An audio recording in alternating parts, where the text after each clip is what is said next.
Hi, I'm Andrea. I used to think silence meant peace, that if I didn't speak up, my family would know where the line was.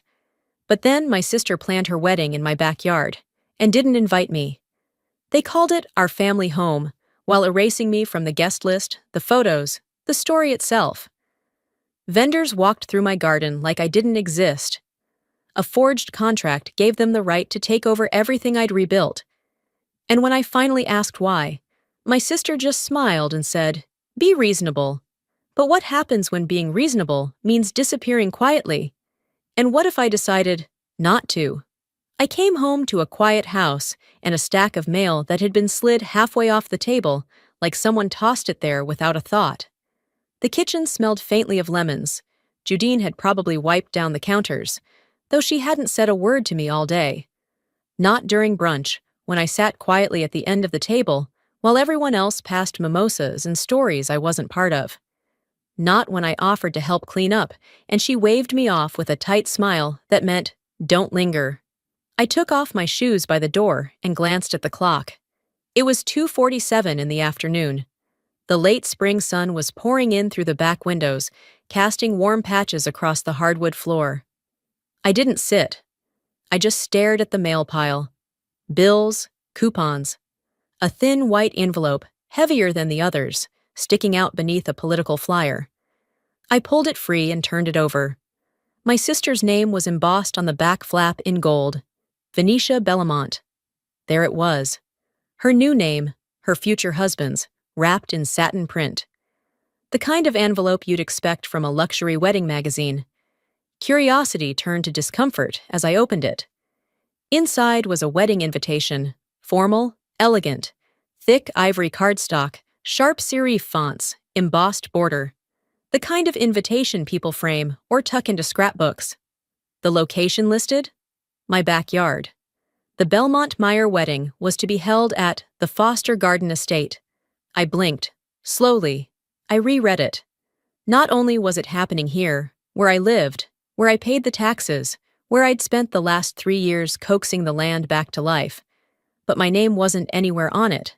Not under hosts, not among family, not even in fine print.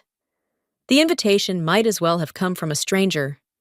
At the bottom, a line of hosts and acknowledgments, with gratitude to the Belmont family for opening their treasured family grounds. There it was again, rewriting the story while I was still standing in it. I didn't cry. I didn't curse. I just sat down on the edge of the kitchen chair and held the card in my lap like it might still change if I blinked long enough. Later that evening, we had dinner in near silence. Roasted chicken, potatoes, a too salty salad. Judine always cooked a little too much when something needed covering up. Midway through the meal, I pulled the invitation from my cardigan pocket and laid it gently on the table. "This came today," I said. She didn't look up, just kept slicing her meat. After a moment, she said, "She's your sister." Another pause. "She only gets married once. Why stir things up?" I kept my voice even. "It's happening here, in my garden, on my property, and I wasn't asked." That got her eyes. Just briefly. Then she reached for her glass and sipped slowly before replying. "It's just a garden, Andrea. You act like it's a cathedral." I stared at her. The same woman who used to plant marigolds with me in that soil. The same one who'd cried when Dad died under the willow tree out back. Now it was just landscaping. She went back to eating like the conversation hadn't happened. After I cleared the plates and rinsed them without being asked, I walked out onto the porch with my dog, Bowie. The air smelled like pine and the distant trace of fresh-cut grass. I sat on the top step. Bowie settled beside me, his head on my bare foot, eyes half closed. The moon was just starting to rise, faint behind the trees. I held the invitation in both hands. For a moment, I thought about tearing it, ripping it clean down the center. But something about the crispness of the paper made me hesitate. Instead, I folded it neatly, slid it back into the envelope, and tucked it into my sweater pocket. I didn't say anything to Venetia. Not that night. Not the next morning. Maybe silence would say what I couldn't. I didn't sleep much that night. The envelope lay in the drawer, tucked under the deed like a secret no one else cared to carry.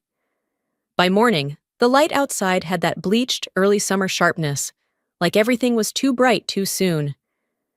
I fed Bowie, made myself coffee, and stood barefoot by the back door, watching movement in the garden I'd planted, weeded, mulched, and watered with my own 2 hands. Venetia was already out there, her blazer crisp, heels sinking into my lawn as she pointed at imaginary lines in the air. Some man with a clipboard trailed her, nodding like a bobblehead, jotting down whatever plan she had rehearsed in her head the night before. A woman with a headset carried boxes toward the old gazebo. My gazebo. They walked around me like I didn't exist. No one asked if they could plug their extension cords into my outlets. No one checked if my dog was okay with all the noise. They called it the venue, not the house, not Andrea's place, not even our family home. Just the venue, like it had been uninhabited until now. Venetia's voice rang out over the low hum of setup. Let's make sure the aisle comes right up to the lavender bed. I want that color behind me in the photos. That lavender bed was 3 years of back-breaking work and patient soil care. She'd never watered it once. Never asked how I got rid of the root fungus last fall. Now it was part of her vision. I walked toward her slowly, hands in my pockets. She saw me, paused for half a beat, then turned away. But I stepped in front of her path. Did you mean to leave me off the guest list? I asked calmly. She adjusted her sunglasses, eyes unreadable behind the tint. Andrea, come on, don't do this. Do what? I asked. It's just one day. It's a big day for me, and I really need everyone to be supportive. Please don't turn this into something. I kept my expression still. You're throwing a wedding in my backyard. I didn't get an invitation. I wasn't asked. And now it's somehow my fault if I speak up? Her jaw twitched just slightly. I just thought you'd be cool about it. I mean, you've always been a little independent. She smiled like it was a compliment. I didn't want to make things awkward. They already are, I said, turning before she could respond. I walked around the side of the house and sat on the steps that led into the garage, out of sight, but still in range to hear every word that floated through the summer air. I wasn't sure if she had told everyone to ignore me, or if that just came naturally to them. Later, while I was trimming the creeping thyme along the garden's stone path, one of the catering assistants passed by, holding a clipboard. He tapped the woman next to him on the elbow and nodded toward me. Is that the logistics girl? He asked. She's the one managing the vendor schedules, right?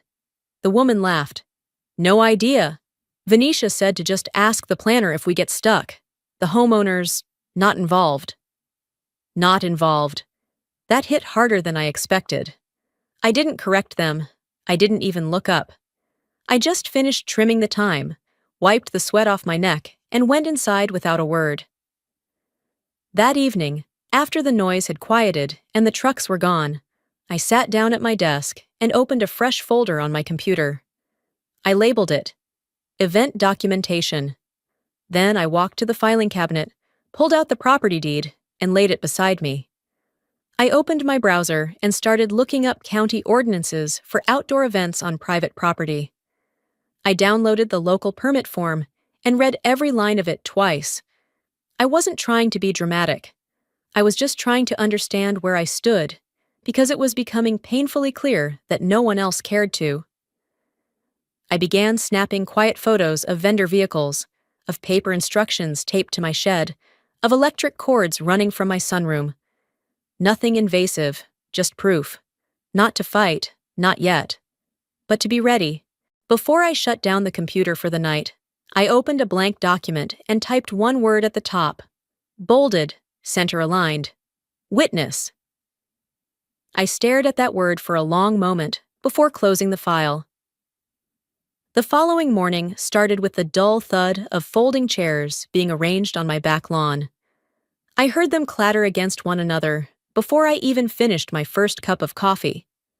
The kitchen window gave me a full view, white vinyl chairs in a near-perfect circle, nestled right in front of the rose bushes I had pruned last week. No one had told me there'd be a family coordination meeting, but from the way everyone moved, brisk, sure, rehearsed, it was obvious I was the only one who hadn't been informed. I didn't ask for an invitation, I just showed up. By the time I stepped outside, a few cousins had already taken their seats, chatting lightly about caterers, dress alterations, flights. Venetia stood in the middle, in her usual cream slacks and pastel blouse, clipboard in hand, like a wedding general. Judine sat 2 seats away, nodding occasionally, like she was proud to witness her daughter in charge of something. Neither of them acknowledged me. I stayed standing. No one offered me a chair. Venetia cleared her throat and began listing off updates like she was reading from a press release. Florist was confirmed. Cake would be delivered the night before. Final RSVP count expected by Monday. No mention of property access, of course. No mention of me. "This garden," Judine interjected mid-update, placing one hand dramatically over her chest, "has always been such a welcoming space for family." Not a glance in my direction. I wanted to laugh, but I didn't. Instead, I folded my arms, kept my eyes fixed on a squirrel running along the fence. Something about that animal had more dignity than the people sitting before me. Someone passed around a mock-up of the guest seating chart. It went from hand to hand, and when it finally reached me, I scanned it. No table for me. Not a placeholder, not a question mark. I wasn't on the list. I looked up, met Venetia's eyes, and she just blinked slowly like nothing about this was strange. No apology, no flicker of discomfort. Then the lighting crew arrived. 2 guys in polos, with sunglasses and walkie-talkies, lugging metal stands and battery packs toward the gazebo. One of them stopped and pointed to me. "Do we check logistics with her?" he asked Venetia. "She's the gatekeeper, right?" Venetia gave a short, airy laugh. "Oh no, she's the neighbor. It's complicated. Just ask the planner." The neighbor. It wasn't even clever. Just cruel. I didn't say anything. I didn't flinch or correct her. I simply turned and walked back toward the house. My hands didn't shake. My breath stayed even. But something inside me slid sideways. It wasn't shock anymore. It was something colder, sharper. I slipped inside through the laundry door and bolted it behind me. By late afternoon, the chairs were folded and gone, leaving yellowed patches in the grass where they'd flattened the clover. I made myself a sandwich I didn't finish and spent most of the evening going through my father's old documents, tucked away in the oak lockbox beneath the bookshelf. I hadn't opened it since we buried him. There, folded with military precision, was the original deed, dated, notarized, signed in clean ink. My name written in the margin in his handwriting. To Andrea, when she's ready. I stared at those words longer than I should have. Then I began to build a timeline, starting with the invitation I wasn't sent. Vendor arrival times, dates of setup, number of chairs placed without consent, quotes overheard, orders issued by Venetia. All of it in neat bullet points. This wasn't about proving a point anymore. It was about showing what happens when someone believes they can rewrite the truth simply by saying it louder. Before bed, I checked the back door again, still locked. I shut the blinds in the guest room, facing the garden. Not to block them out, but to stop giving them the satisfaction of being seen. They wanted me invisible? Fine. I'd make my absence loud. By midday, the chairs from the meeting were gone, and so was any illusion that I was part of what was unfolding. I spent the afternoon trimming back the rosemary by the front steps, mostly to stay busy, partly to avoid seeing who might show up next with plans for a place I hadn't relinquished. That evening, I found Venetia in the driveway, leaning against her car, sipping an iced tea like she didn't have a thing to answer for. I didn't want to have this conversation there, in front of the mailbox, but maybe that was the only place anything real ever happened between us. "I need to ask you something," I said, flat and steady. She glanced up from her cup. "Okay."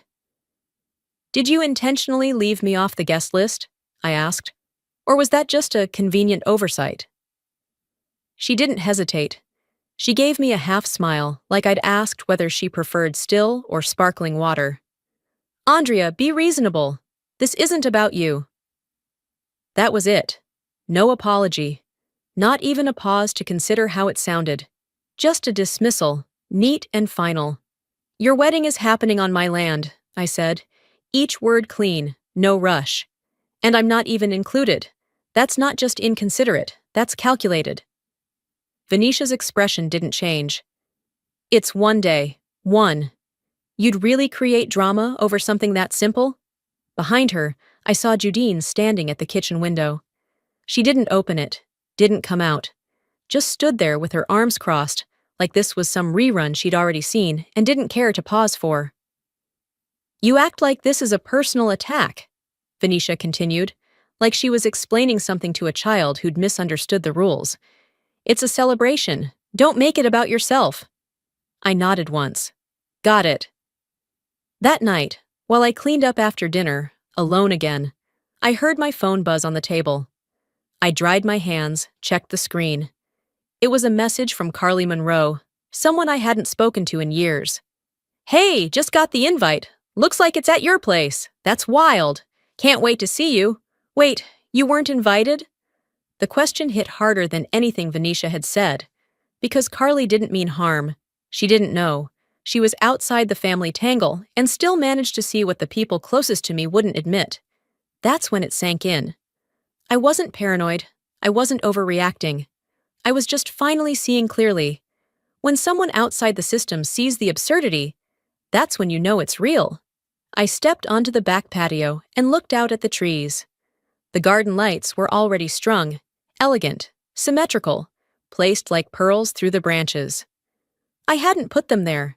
One of Venetia's people had come by while I was at the store, apparently. No one had asked. I unplugged them. Coil by coil, I unwound the bulbs from the limbs and laid them gently on the porch railing. I wasn't being petty. I was reclaiming what had been taken without permission. That night, I stayed up late revisiting the property lines, double-checking the city's guidelines on temporary structures, noise ordinances, and liability clauses. I didn't plan to stop the wedding. I just wanted to know exactly how far they thought they could push. When I went back to the drawer beneath my father's desk, I found another envelope tucked inside the leather-bound ledger he used for land records. It wasn't labeled, just sealed shut with a yellowing strip of tape. Inside was a single sheet of paper, worn but official. The notary seal was still faintly raised near the corner. The signature scrawled at the bottom was my name, printed in ink that didn't match the penmanship I recognized as my own. The handwriting was too stiff, too clean, like someone had copied it from a form. It took a moment to register what I was looking at, a forged event use authorization form, stamped with a date from just a month prior. Someone had tried to make it legal. Someone had banked on me not noticing. My hands didn't tremble. My heart didn't race. Instead, I felt that strange stillness again, the one that comes just before everything changes. I took a photo of the form, front and back, and uploaded it into the digital file I'd labeled evidence. I knew what this meant. I knew what they were willing to do, and I knew exactly what I was going to do next. The air inside the study felt heavier than usual, like the room somehow knew the truth before I did. I sat back in the chair, phone still in my hand, screen lit with the photo of that forged form. The kind of form that didn't just cross a line, it bulldozed it. Whoever signed it hadn't even tried to copy my handwriting. They just filled in my name like it was an empty checkbox. I stared at the screen a little longer before opening my email and typing a message to James Harrington, my late father's estate attorney. I didn't need legal threats just yet. I needed clarity. The subject line was short. Forged document? I attached the photos and added, "Please confirm this is not binding. I did not sign this. A.L." I hit send. Not 30 minutes later, there was a knock at the front door. Not the kind of knock that waits for permission. Just 3 confident taps and a pause, like whoever stood there had already decided what was about to happen. I opened it to find Venetia standing on the porch, holding a bakery box and wearing a smile 2 shades too wide. Surprise, she said, as if we were filming some feel-good TV commercial. I brought muffins. My arms stayed crossed. She stepped inside without asking, like she always did, brushing past me and heading straight for the kitchen. I followed, slowly, like someone circling a leak in their roof before calling the contractor. I just thought we could clear the air, she said, setting the box down like it was some peace treaty. There's been so much tension, and I don't want it to ruin things. I didn't say a word. Venetia opened the box. Blueberry, cranberry orange, poppy seed, all the kinds she liked. I thought maybe, she said, fiddling with the napkins, you might want to go stay at Melody's during the wedding. You know, less noise, less stress, no pressure, of course, just a thought. There it was. The solution served on a paper doily. I looked her straight in the eye and nodded once. Thanks for thinking of me. I could see her shoulders drop slightly, like she'd just sidestepped a confrontation, like I'd taken the bait. But my answer wasn't a surrender. It was surveillance. Let her think what she wanted. She chatted for another 5 minutes, filling the space with words that didn't need replies. When she left, I didn't touch the muffins. I didn't even close the box. Instead, I walked back to my laptop, opened the folder marked Event Documentation, and renamed it Evidence, Belmont Wedding. Then I opened the city's permit portal and began scanning every page tied to outdoor gatherings: noise, sanitation, fire code, parking. I made notes in a fresh notebook and stapled the forged form to the back cover. Beneath it, I added a sticky note.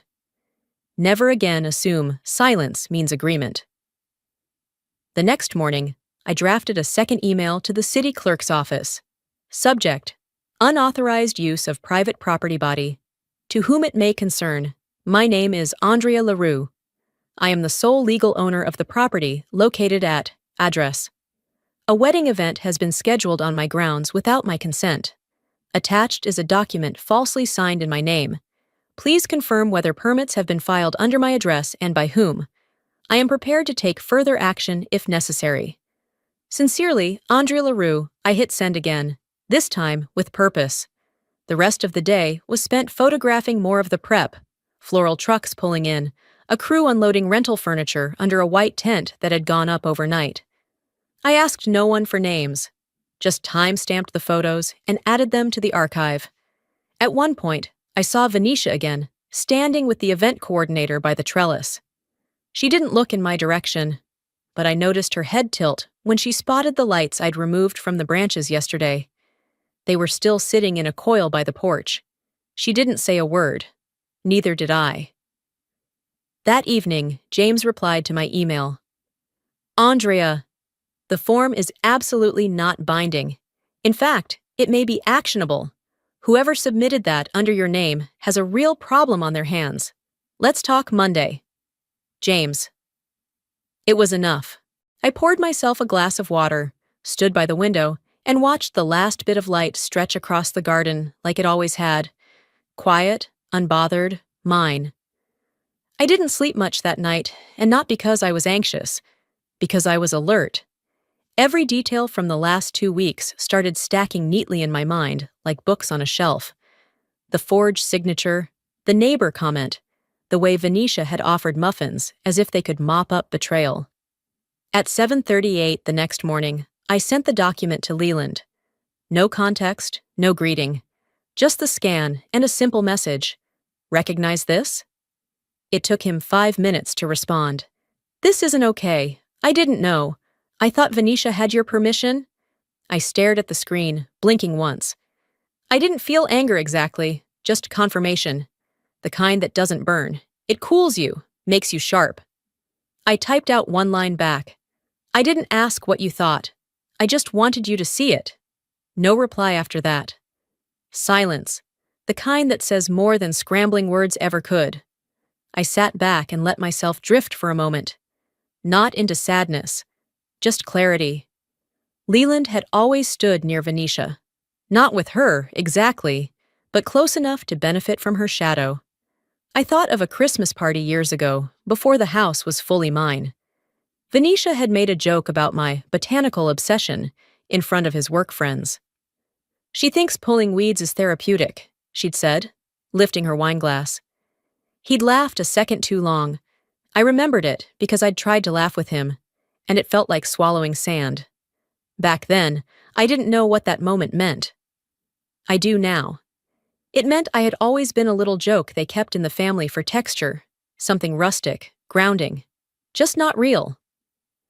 Around 10:15, as I was reviewing county codes again, another email came in. This one from an address I didn't recognize. Garden Light Staff 87, protonmail.com. No subject line, just a single sentence in the body. You didn't sign this. Attached was a high-resolution scan of the forged event form. This version was cleaner, with visible metadata embedded in the image properties. Date stamps, editing software used, IP address origin. Someone had gone the extra mile to show their work. A second line followed just a few seconds later. I'm not with them. If you need me, I'll testify. I didn't reply. I didn't need to. Whoever sent it had already given me what mattered. Confirmation from inside the machine. Someone saw what was happening and quietly stepped out of line. I opened a new folder on my desktop. Leverage. Inside, I dropped the file, tagged it with the alias, and added a bullet in the timeline labeled Anonymous Witness, Doc Match plus Metadata. It didn't feel triumphant. It felt like laying bricks. Quietly, carefully. By late afternoon, I had 3 labeled binders, one for permits and land use codes, one for correspondence and photos, and one for all legal assets tied to the property. The last one had a small sticky note on the cover. If I disappear, start here. It was a joke. Mostly. I didn't tell Venetia any of it. I didn't tell Judine. I didn't write a message, send a warning, or storm a conversation. Instead, I closed all the blinds facing the backyard, taped a small sign to the inside of the kitchen window that simply said, Private access by owner only. That night, I walked the perimeter of the property with Bowie at my side. I checked all the locks, including the gate by the old orchard no one remembered existed. By the time the sun dipped behind the hill, casting long shadows across the lawn, the plan wasn't just in my head. It was in folders, in writing, in timestamps and signatures, and silence. And maybe that's what power actually feels like. Not rage, not victory. Just the kind of certainty that doesn't shake when someone lies louder than you. 2 mornings later, I woke to the sound of tires crunching over gravel and voices that didn't belong. I pulled back the curtain just enough to peek through and saw a cluster of camera equipment being unloaded from the back of a box truck. Crew members in branded t-shirts moved with that quiet confidence of people who'd done this kind of shoot 100 times. One of them carried a clipboard. Another was already unwinding dolly track across the length of my garden. They didn't ring the bell. They didn't knock. They moved like they were entitled to the space, because by Venetia's design, they were. I didn't go out. I didn't confront anyone. I sat in my bedroom, cross-legged on the edge of the bed, sipping lukewarm tea and watching from behind the sheer white curtain. The window overlooked the south side of the property, what Venetia had described in one planning call as the perfect backdrop for the family legacy narrative. Legacy. They were setting up their angles now, the dolly gliding past my rose bushes, those same bushes I had trimmed back just 3 nights ago under a headlamp when the sun had already dipped below the hills. A woman in black leggings and a headset walked past my tomato bed without noticing she was stepping into fresh mulch. I watched the heel of her boot sink and twist. She didn't even look down. One of the men with the clipboard paused mid-sweep of the camera to point across the yard, toward the old trellis I'd built by hand. Should we feature the woman in the sun hat? The one near the trellis? I realized they meant me. I'd stepped onto the back steps without thinking. Still in my gardening hat, Bowie curled at my feet. I wasn't doing anything, just standing there, existing. The reply came swift and clipped. No, no, bride said not to include her. That's just the groundskeeper or something. Laughter, quick and dismissive. And just like that, I stopped existing in the story they were telling. I didn't yell. I didn't even close the door louder than usual. I walked back inside, took off the hat, and rinsed my hands in the kitchen sink. No one turned around to see I was gone.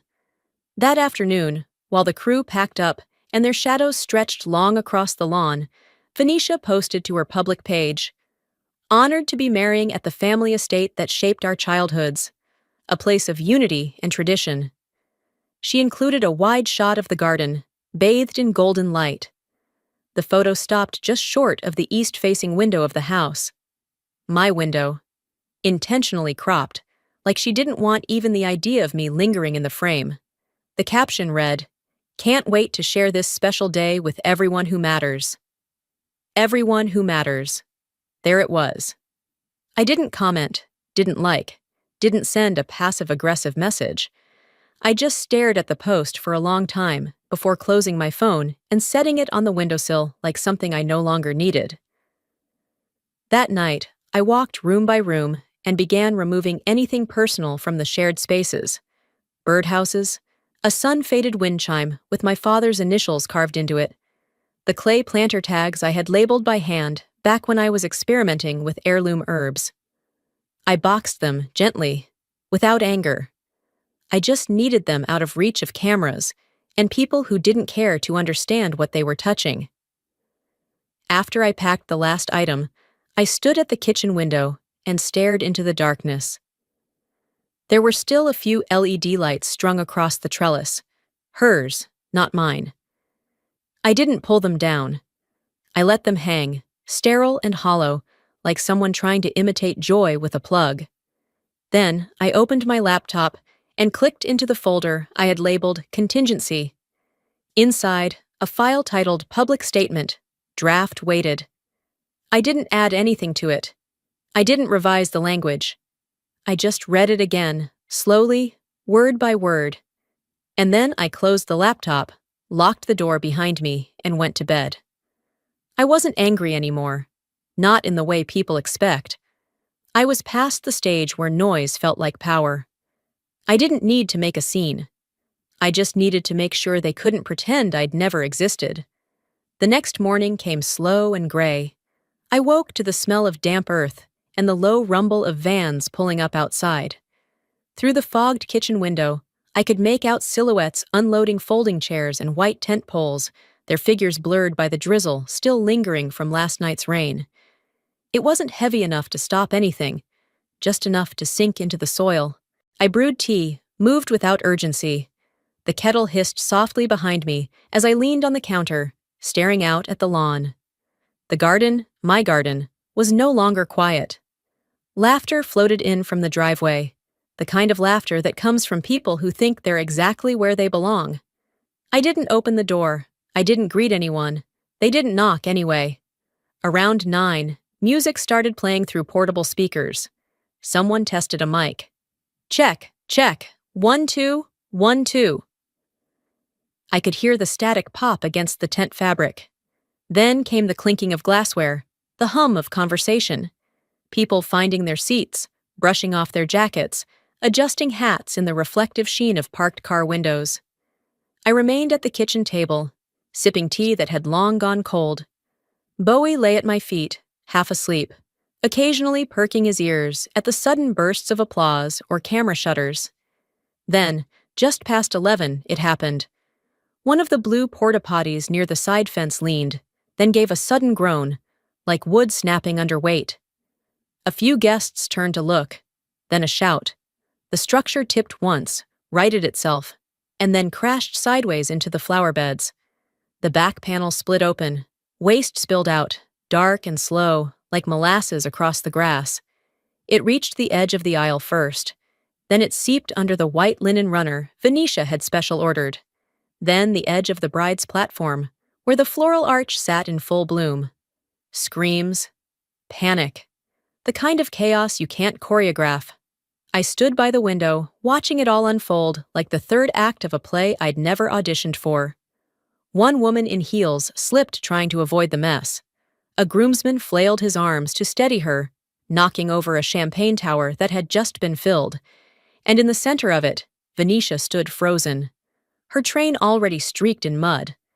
From where I stood, I could see her mouth moving, barking orders, at vendors, at the planner, at no one in particular. Her voice didn't carry through the glass, but I knew that tone. It was the same one she used when we were kids, and she broke something, then blamed me before anyone could ask. I turned away, closed the curtain slowly. There was nothing left for me to witness. I walked upstairs, picked up the book I'd been trying to finish all week, and settled into the corner chair beneath the window that faced the orchard, far enough from the garden that I couldn't hear the yelling anymore. I didn't feel joy. Not exactly, but I felt something settle inside me. A release. They had built everything on land that didn't belong to them, without asking, without listening, without care. And now it had all sunk, quite literally, under the weight of its own assumption. Later that evening, after the cars had rolled away and the last of the music had gone quiet, I logged on to the Ashland Journal's website. Their Sunday digital section was already live. A feature piece sat right at the top. Belmont Meyer Wedding, Elegance in Oregon. I clicked.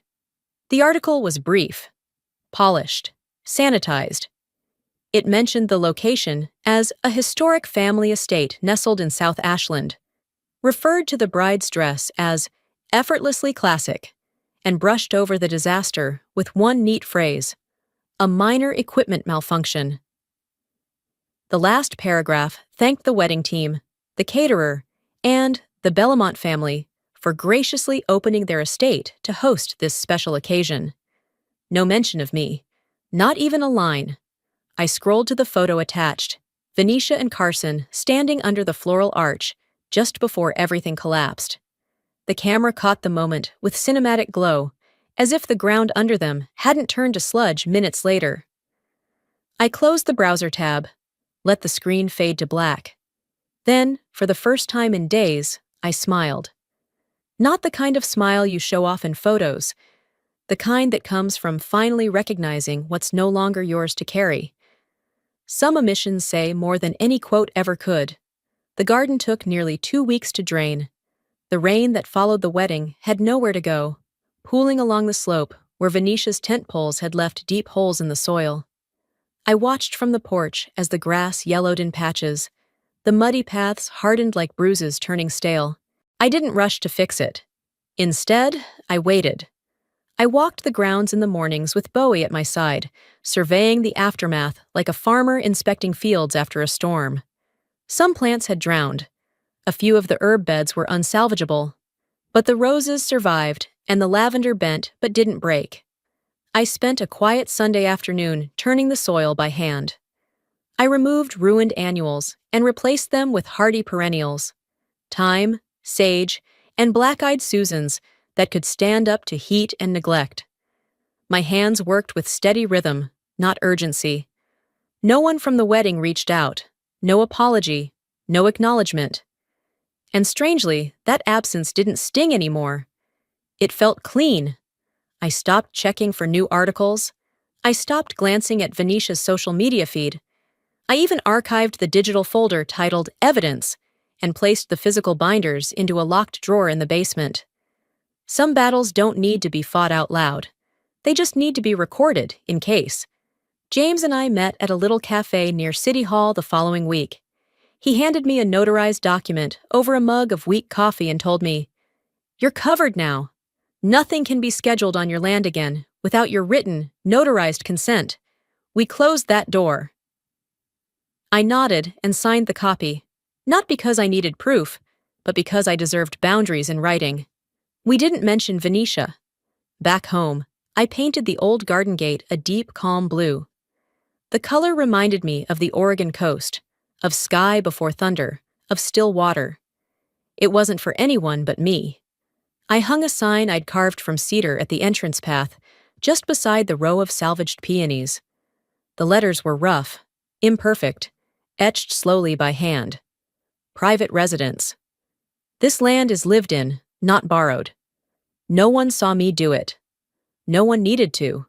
The house felt different now. Not emptier, just more honest. Judine hadn't come by since the wedding. I'd heard through Carly that Venetia's event sponsor quietly dropped her from their client list. The wedding footage was never released. It didn't matter anymore.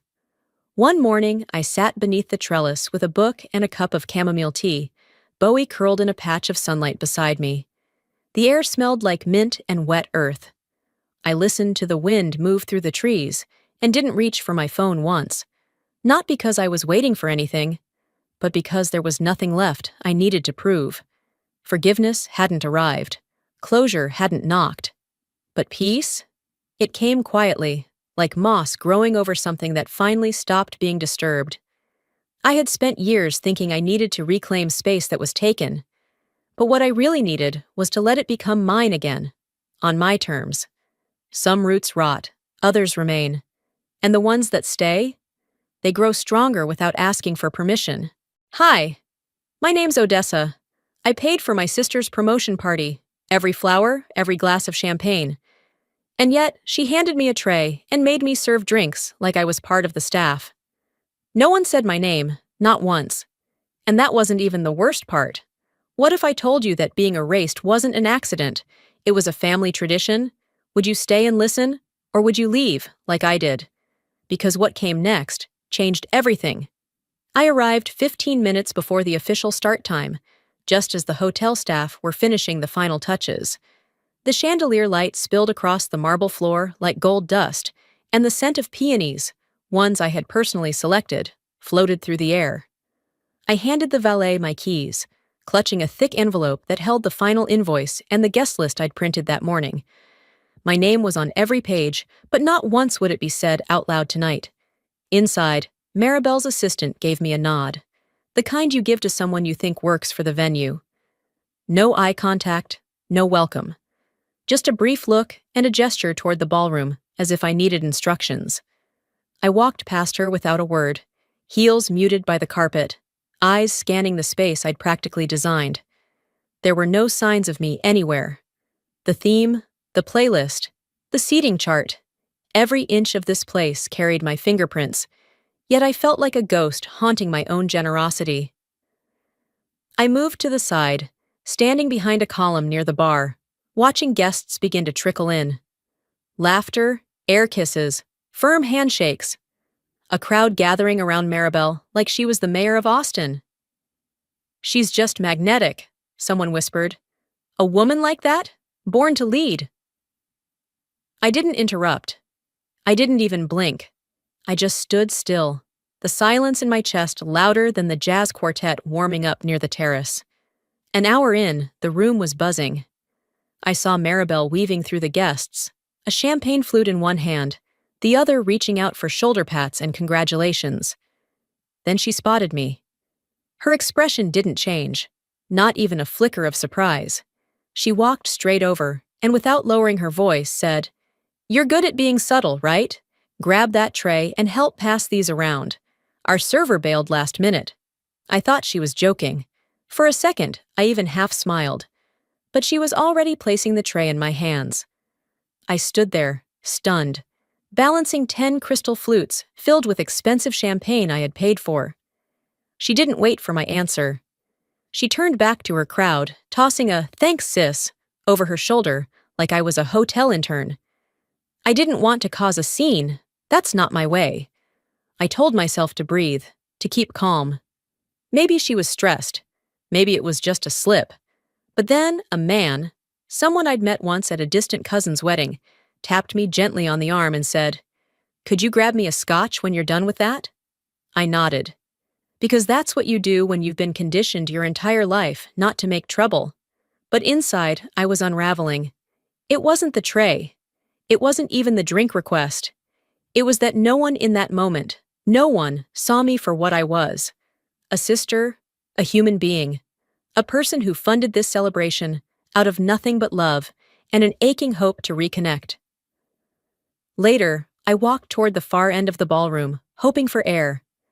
I passed a group of older women sipping wine and complimenting Maribel's speech. How poised she sounded, how driven she must be. My mother, Velma, was among them, laughing, and saying, "She's always been the bright one." I paused at the doorway, hidden by the arch. I didn't expect her to see me, and of course, she didn't. When the slideshow started, the lights dimmed. A montage of Maribel's career highlights played on the grand screen. Her first internship, boardroom victories, corporate retreats, and photos with executives. The crowd applauded at all the right moments. I waited for just one photo of us. Of me. Of the night I stayed up proofreading her cover letter. Of the time I helped her rehearse for her panel interview when she nearly quit. There was nothing. Not a single frame. Not even a blurry background moment. Even ghosts leave evidence. Apparently, I didn't. Something inside me stilled. It wasn't rage. It wasn't even sadness. It was a final, quiet understanding that I was never part of the picture she wanted to show the world. I stepped out into the hallway, walking past the coats, the catering carts, and a bellhop who didn't even glance at me. The air was cooler out here, untouched by perfume and false praise. I stood there, letting the distant sound of clinking glasses fade behind the heavy doors.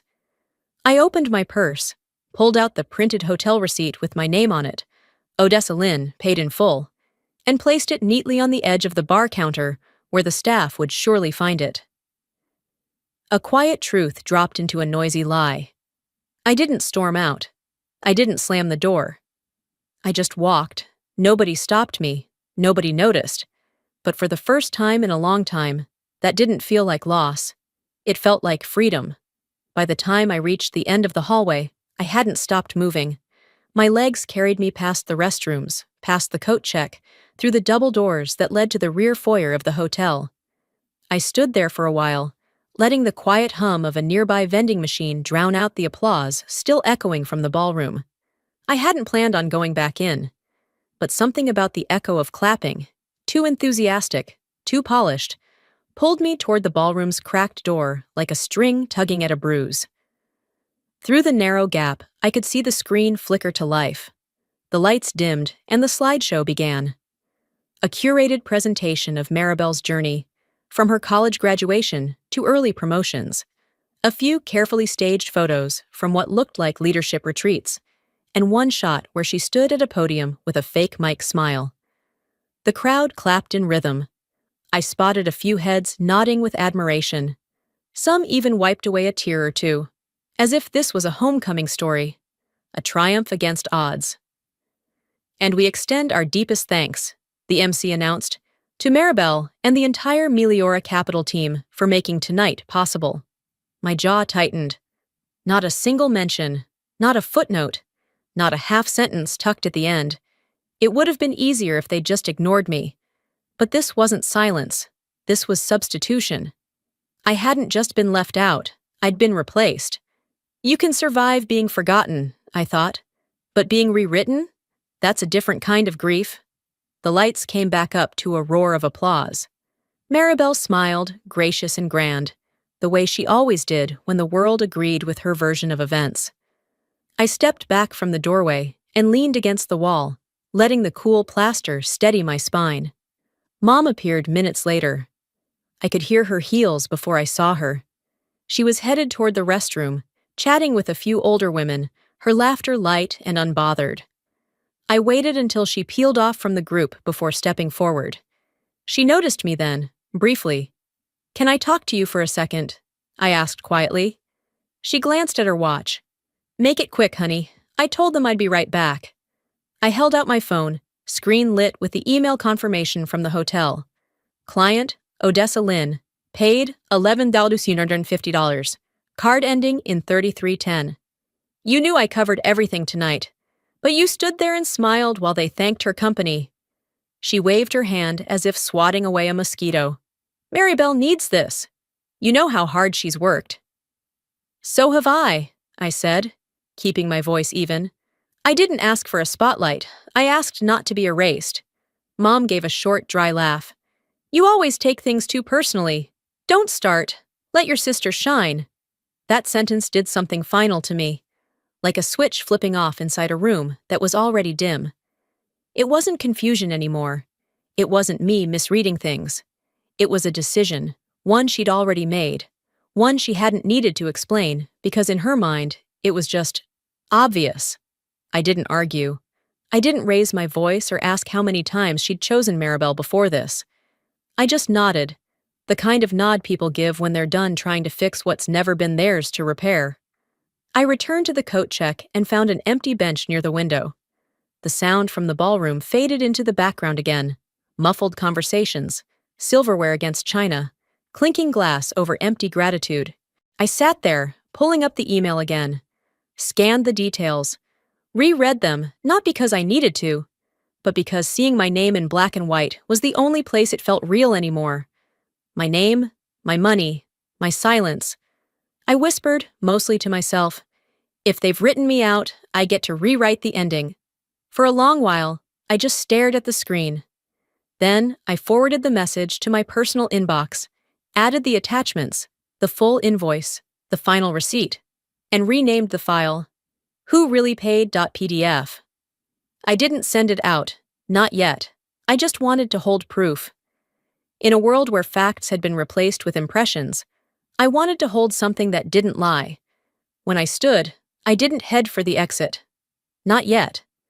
I walked back toward the main room, heels clicking on the tile, spine straighter than when I'd first arrived. I didn't go back to be seen. I went back to watch. This time, not from hope, but with eyes that finally saw. I lingered near the ballroom entrance for a minute, keeping close enough to hear, but far enough to not be pulled into another charade. The laughter coming from inside no longer carried the warmth it used to. It was hollow, overly rehearsed, like a soundbite played on repeat. As I turned to head toward the coat check, a man brushing past bumped into my shoulder. He didn't stop or look back. Not rude, just dismissive, like I wasn't part of the evening at all. I let it go. I was starting to see that being invisible to these people wasn't an accident. It was how they preferred it. Back at the reception table near the foyer, a stack of leftover programs sat in a neat pile. I picked one up out of instinct. Cream-colored paper, embossed lettering, clean layout. I flipped through the list of guests and honorees. Maribel's name was bolded, of course. Underneath the event support section, my eyes caught something that made my stomach tighten. Mira Lynn, event assistant. Mira, not Odessa, assistant, not sponsor, not family, not sister. I read it again, slower this time, as if I'd misunderstood. But there it was. Not a typo. A reframing. A new role assigned to me without permission. A different name handed to me like a borrowed coat that didn't fit. That's when I understood. It wasn't just about leaving me out. It was about replacing me with someone more convenient. Someone who didn't ask questions. Someone who didn't need to be remembered later. Names aren't just spelling, they're decisions. I stepped outside, onto the back terrace where a few guests were milling around under strings of warm lights. The breeze had picked up, carrying the scent of jasmine and whatever hope I'd still held on to earlier that night. "Hey!" The voice came from behind me. Familiar. I turned and saw Nate, an old classmate from college. He'd been part of our study group senior year. We hadn't spoken in ages, but I remembered him as kind, sharp, a little socially awkward in a charming way. He smiled and gave me a quick hug. "Didn't expect to see you here tonight? You working this?" I blinked. "Sorry?" "You're with the hotel, right?" He gestured toward the staff station. "You looked like you were coordinating stuff earlier, carrying trays and all that." I paused. He meant it as casual, not cruel, but the words landed with weight. I gave him a soft nod. "What made you think I was staff?" He chuckled, rubbing the back of his neck. "Well, I saw you walking around earlier with drinks, and your name badge. It didn't say Knox, or even family. It just said Mira. I figured you were part of the team that put this all together. Part of the team, part of the background." I nodded again, but slower this time. "I was involved," I said, "just not in the way they chose to remember." He looked embarrassed. "Wow, sorry, I didn't mean..." It's okay, I cut in gently. You weren't supposed to know. That was the point. There was a beat of silence between us. Then I offered him a smile. Not bitter, just finished, and walked past him without saying another word. Out by the stone garden bench, I sat down and let my body settle into the weight of it all. No one had corrected the name. No one had thought twice. And maybe that's what hurt more than anything else. The ease with which I could be rewritten, even by people who once knew me. I pulled out my phone, opened my email app, composed a new message. Subject line: correction. Body: Odessa Lynn, person, sister, sponsor. I didn't add anything else. No explanation, no anger. Just a reintroduction of who I was before they tried to reassign me. I saved the draft. I named it Proof of Self. And I sat there, watching the lights flicker through the trees, thinking how strange it was to feel more real in a saved draft than I ever had at that entire party. By the time I stepped back inside the hotel lobby, the sky outside had darkened to a deep navy blue. I glanced at the oversized clock behind the concierge. 9:42 p.m. The crowd inside the ballroom was still going strong, judging by the music and sudden bursts of laughter echoing through the corridor. I didn't rejoin them. I kept walking until I reached the valet station where I'd left my car. As soon as I climbed in, I locked the door, slid off my heels, and just sat there for a moment with the engine running. There's a kind of quiet that only happens when everything has already been said, at least inside your own mind. I reached for my phone and opened my email app. I wasn't even thinking clearly, just tapping through the inbox like muscle memory. That's when I saw it. Subject line: Final invoice, Driscoll event, 88249. I tapped. The PDF opened instantly. It was the same file I'd already seen earlier in the week when I'd prepaid. But now, this version had been finalized and closed by the hotel's billing department. Under the client section, it read, Meliora Capital. Under payment method, Amex ending in 4462. That's my card. No shared billing. No notes about reimbursement. No indication that anyone else had been involved. They took my money, then rewrote the name at the top. I stared at it for a long time, holding the phone tightly in both hands. Then I took a screenshot and saved a copy to my cloud drive. I forwarded it to myself again, twice, because something in me no longer trusted a single file to stay where I left it. I didn't cry.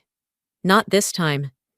Instead, I leaned my head back against the headrest and muttered, They erased my name, but kept my money.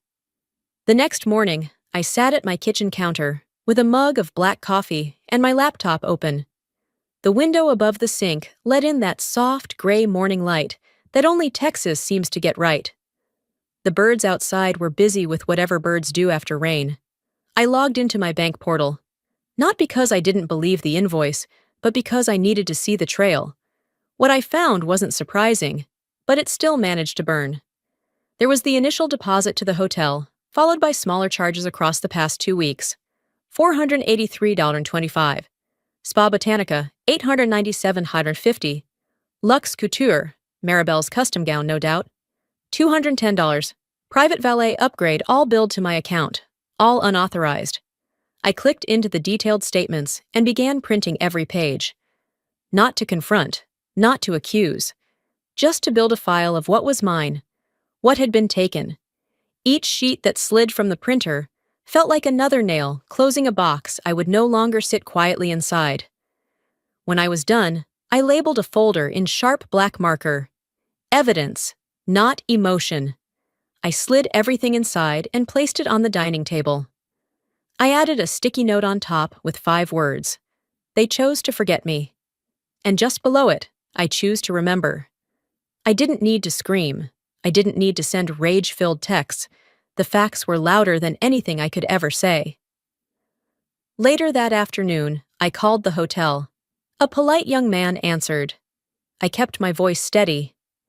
Yes, I need to confirm who signed the event contract for the promotion party on April 8th. Event code 88249. Ma'am, we can't release that information unless you're the cardholder on file. I didn't hesitate. I am the cardholder. There was a pause. I could hear fingers tapping a keyboard. Oh, yes, I see. Odessa Lynn? That's right. Would you like a copy of the signed contract? Yes, I said. Everything. I want it all in writing. He promised to email it within the hour. I ended the call, slid my phone across the table, and looked out the window. Maribel had thanked everyone except the person who made it happen. She had passed off my generosity as her corporate charm. My mother had smiled and nodded like it was natural. And the guests? They applauded a fiction because it was easier than asking who the credits really belonged to. But numbers don't lie. Receipts don't vanish. And I was done letting them write my part in disappearing ink. I stayed seated at the table a while longer after the call ended. There wasn't anything more to do just yet. The file was building itself, page by page, like a quiet courtroom I was preparing. Outside the kitchen window, the early light was sliding down the fence line, pale and unbothered. My coffee had gone cold. I didn't care. A notification buzzed across my phone screen. I glanced down. It was a tag alert on LinkedIn. I wasn't expecting much.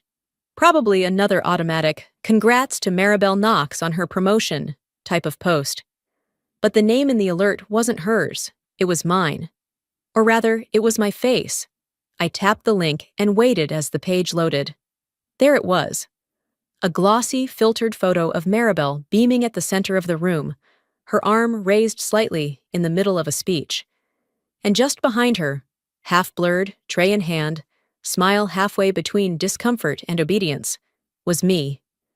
The caption below read, "An unforgettable evening celebrating the vision and leadership of our own Maribel Knox. Thank you to everyone who made it magical." No mention, no tag, but there I was, framed neatly into her story. My expression, my silence, my unpaid labor, wrapped in pixels and marketed like it belonged to someone else. "She didn't just take my money," I said quietly.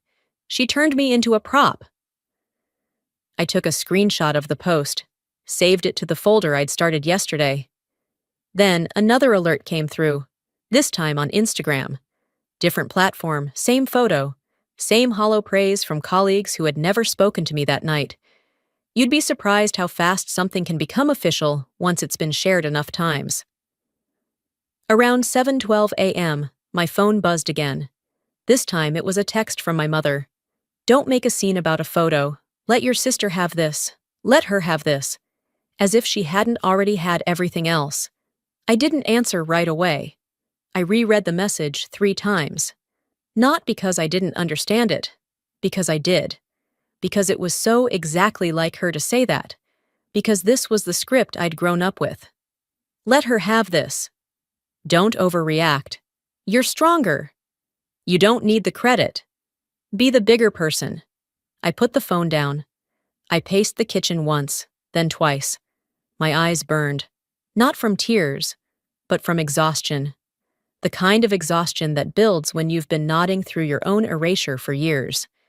Then I picked the phone back up and typed, "This is the last time you'll ask me to be quiet just so she can be louder." I hit send. There was no reply. Just 3 gray dots that appeared for a few seconds, then vanished. No follow-up, no apology, just silence. And honestly, that told me more than 1,000 words ever could. I sat back down, pulled out my laptop, and opened a clean browser window. Logged into my professional account. Drafted a short post. Simple. Factual. Cold. Sometimes the cost of silence is higher than the price of truth. Full invoices and client details available upon request. No tags, no accusations, no names. But anyone who'd been at that event would know exactly who I was talking about. I posted it, then closed the laptop. Within the hour, the private messages started trickling in. Quiet ones, some supportive, some curious, a few neutral, a handful subtle but sharp. I always thought something felt off about that party. Good for you. Took guts to say something. You handled that with more class than I ever could. I didn't respond. I didn't have to. because this wasn't about making noise. This was about finally breaking the silence. At 2:17 p.m., an email dropped into my inbox from Maribel's corporate account. Subject line: "What are you doing?" No greeting, no context, just a single paragraph.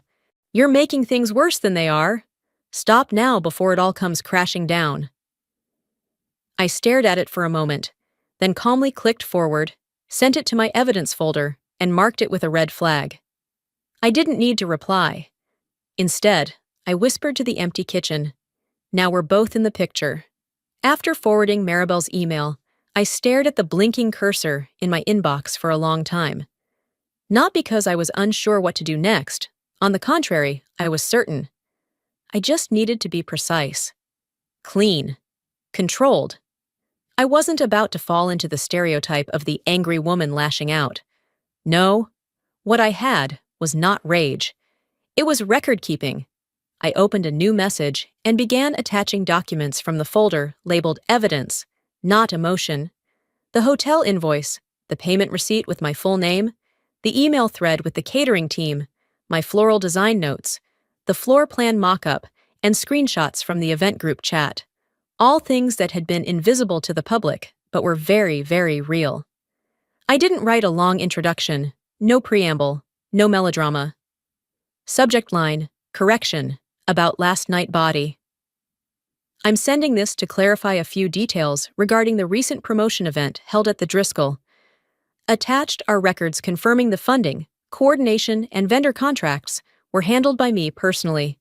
There's no request here, just a record, for anyone who values transparency.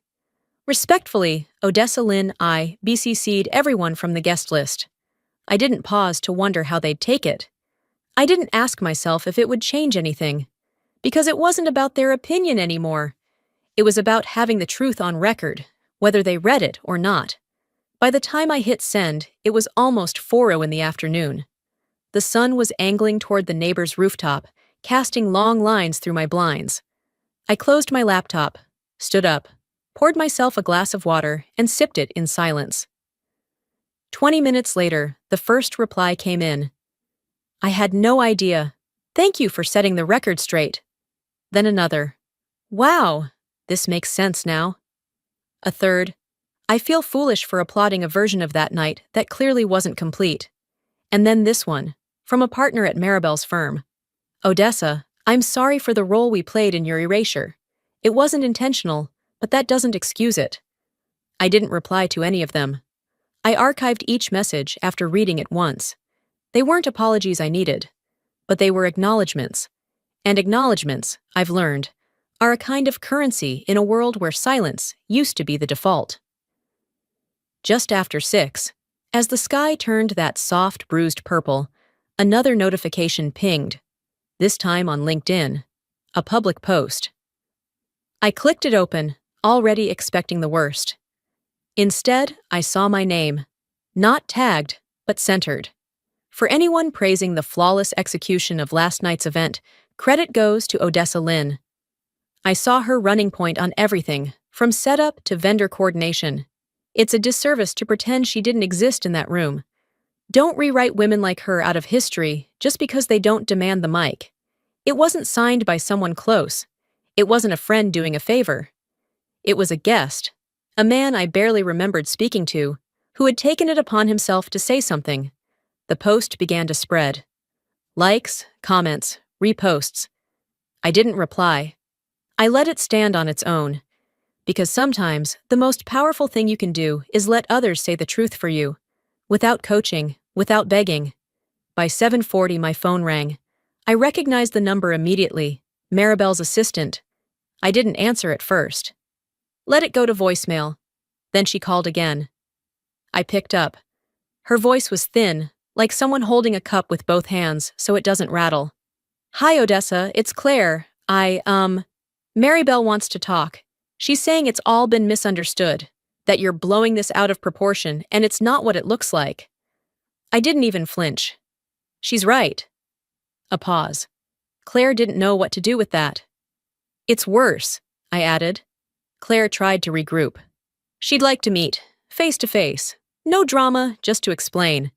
Can you give her that? No. Another silence, heavier this time. Then Claire said, Okay, I'll let her know. I ended the call and sat back down at my desk. Opened a new document, typed the title in bold, Statement of Withdrawal, subtitle, From the Family That Never Claimed Me. And then I stopped typing, because I'd already said enough. I closed the laptop gently, my hands still resting on the keyboard for a moment longer than necessary. The house was silent except for the occasional creak of old pipes expanding under the spring air. I stood, walked to the sink, and rinsed out my coffee mug. Everything about that act felt strangely ceremonial, like I'd just finished writing a final chapter, even though I knew the story was far from done. It wasn't until later that night, while checking my credit score on a whim, that I noticed something strange. There was a dip, not catastrophic, but enough to make me look closer. I opened the full credit report and scrolled down, line by line, until I found the source. A personal loan from 2019, listed under a boutique financial firm that had since dissolved. $27,000. Marked closed, but still impacting my record. I didn't recognize it. I'd never taken out that loan. I sat up straighter, heart pounding, not in fear, but in disbelief that somehow, even now, there were things I hadn't uncovered yet. The next morning, I called the bank's fraud department, explained what I'd found, asked them to pull the documentation from that loan. The representative was polite, efficient, and promised to send over the original file via encrypted email. The PDF landed in my inbox just after noon. I opened it, and immediately my stomach sank. There was my name, Odessa L. Knox. My old married name, the one I hadn't used in years. My address, my social security number, and a signature at the bottom of the application. My name, written in a hand that wasn't mine. It wasn't forged sloppily. It was deliberate, familiar, confident enough to suggest whoever signed it had done it before, maybe more than once. That wasn't a forgery, I said out loud. That was familiarity. I forwarded the document to my evidence folder. Then, on a hunch, I messaged an old friend from college who worked in cybersecurity. We hadn't spoken in over a year, but he responded within an hour. Can you trace the IP address on the original submission? I asked. Give me 5 minutes, he replied. 7 minutes later, my phone buzzed. IP originated from a corporate server belonging to Velmark Partners. That's where your sister used to work, right? Yes. Yes, it was. I didn't scream. I didn't cry. I didn't even clench my jaw. I just opened my legal folder and started a new section, Criminal Use of Identity. That same afternoon, between calls and screenshots and folders full of files, I saw a new post pop up on Maribel's social media. A feature in a mid-tier business magazine. Nothing fancy, but enough for her to keep feeding her narrative. She looked polished, controlled, smiling next to her firm's logo. Behind her, on a shelf, was a framed photo from the party.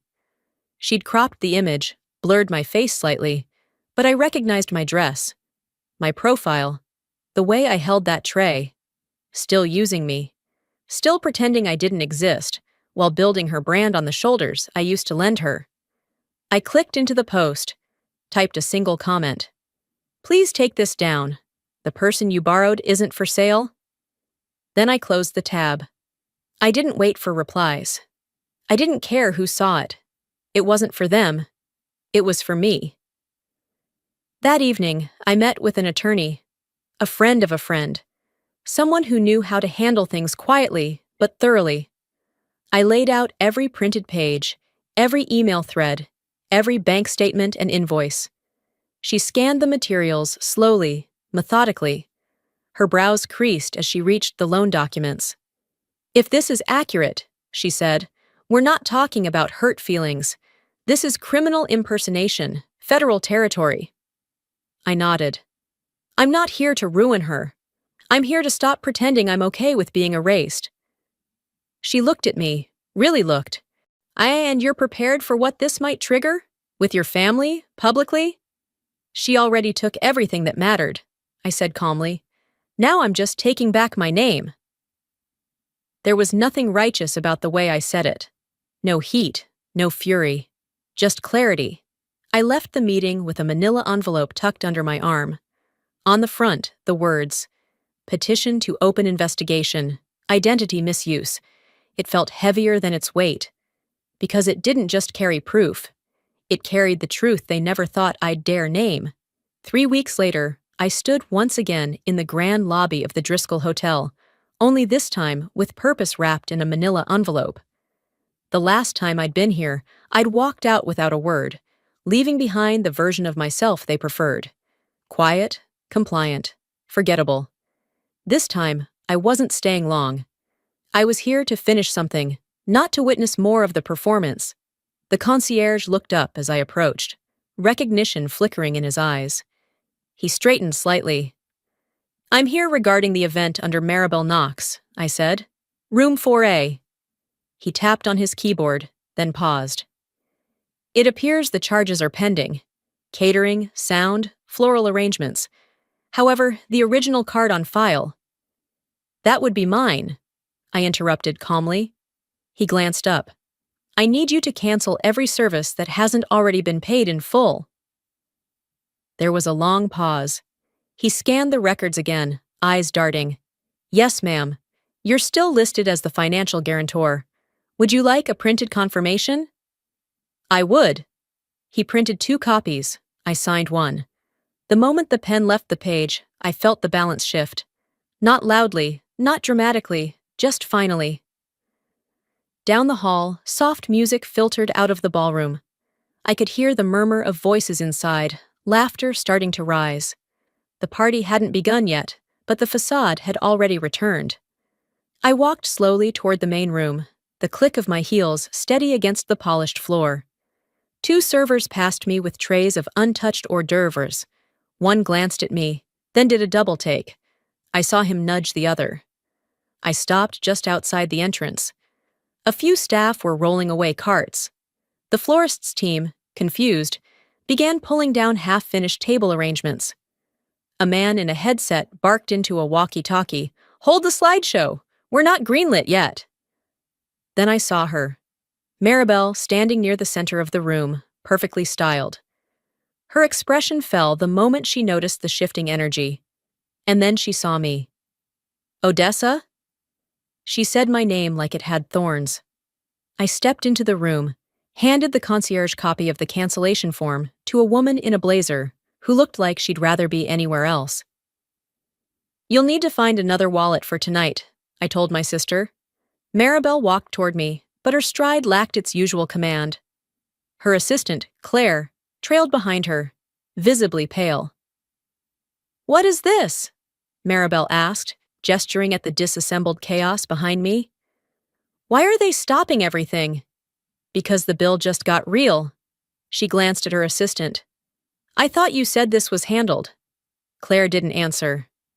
I reached into my folder and handed Maribel an envelope. "It's all in there. Formal complaint filed. Unauthorized use of identity. Fraud. Cease and desist regarding my image." I paused. "You're welcome to have your party, but you'll need to pay for it yourself." Her mouth opened, then closed. For once, she had no words ready. "This isn't revenge," I said. "It's removal." She blinked, confused. "I didn't think it mattered to you." And there it was. The sentence that told me she still didn't understand. "That's the problem," I replied. "You never think what I am matters." She reached out, maybe to argue, maybe to placate. I didn't let her finish. Instead, I turned and walked, past the waitstaff, the florist, the manager holding a clipboard. None of them stopped me. No one asked questions. One of the caterers clapped, just once. Someone else joined. It wasn't applause. It was acknowledgement. I kept moving. Outside, the sky had shifted to a gold-tinged haze. Early evening sun kissing the tops of buildings like a quiet benediction. My ride was already waiting by the curb. I got in and closed the door without looking back. On the seat beside me was a sealed white envelope with Maribel's name written in my handwriting. Inside was a single sheet of paper, no paragraph, no plea, just one final sentence. This is the last thing I'll ever pay for you. And it cost me everything. The air felt sharper on the coast. Maybe it was the salt or the way the breeze moved without needing permission. I had only been in Maine for 3 weeks, but each morning I woke up here, I felt less like I was waiting for someone to find me, and more like I'd finally stopped trying to be found. The apartment was modest. 1 bedroom, white walls, clean windows that caught the morning sun just right. I'd furnished it with care. Nothing fancy, just functional, warm, quiet. The kind of space that doesn't apologize for being small. That morning, like the last 6, I brewed a cup of tea and sat at the small table near the window, watching the sea move in and out. My phone buzzed once. A missed call from Velma. That made 9. She hadn't left voicemails, just the calls, spaced out like someone trying to convince themselves they'd done their part without having to actually say the words. I didn't call back. I didn't block her either. I just let the silence sit where it needed to. I used to think peace came from someone finally saying sorry. Now I know it begins when you no longer need them to. I sipped slowly, the warmth filling my chest. The ache I used to carry behind my ribs had dulled. Not gone, but changed. Like a scar that no longer tugs when you stretch. Later that afternoon, I opened my email to check a few updates from freelance clients. Nestled between subject lines about contracts and invoices was one from a name I hadn't seen in a while. A former colleague from Austin.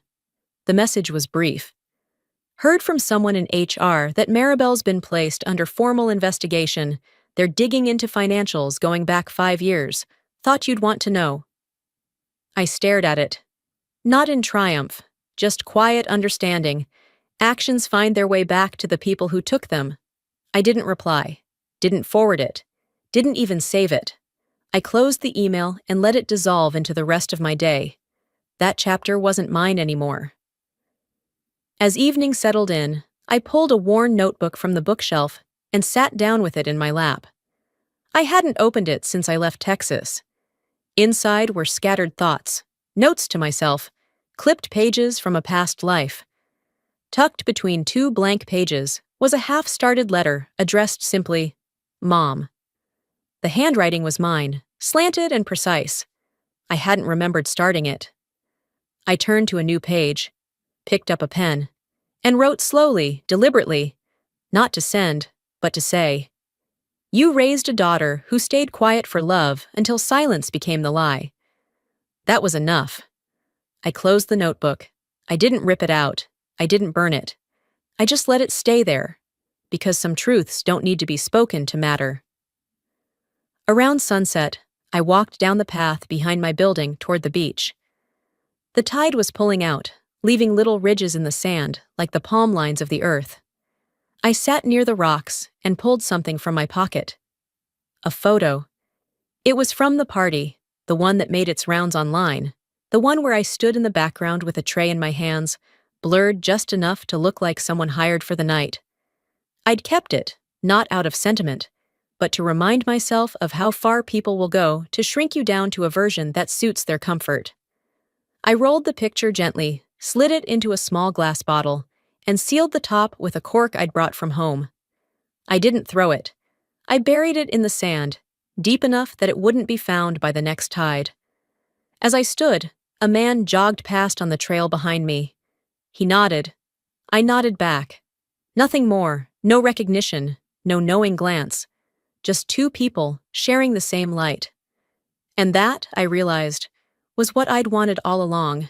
Not applause, not attention. Just the space to exist as I was, not as I was edited to be.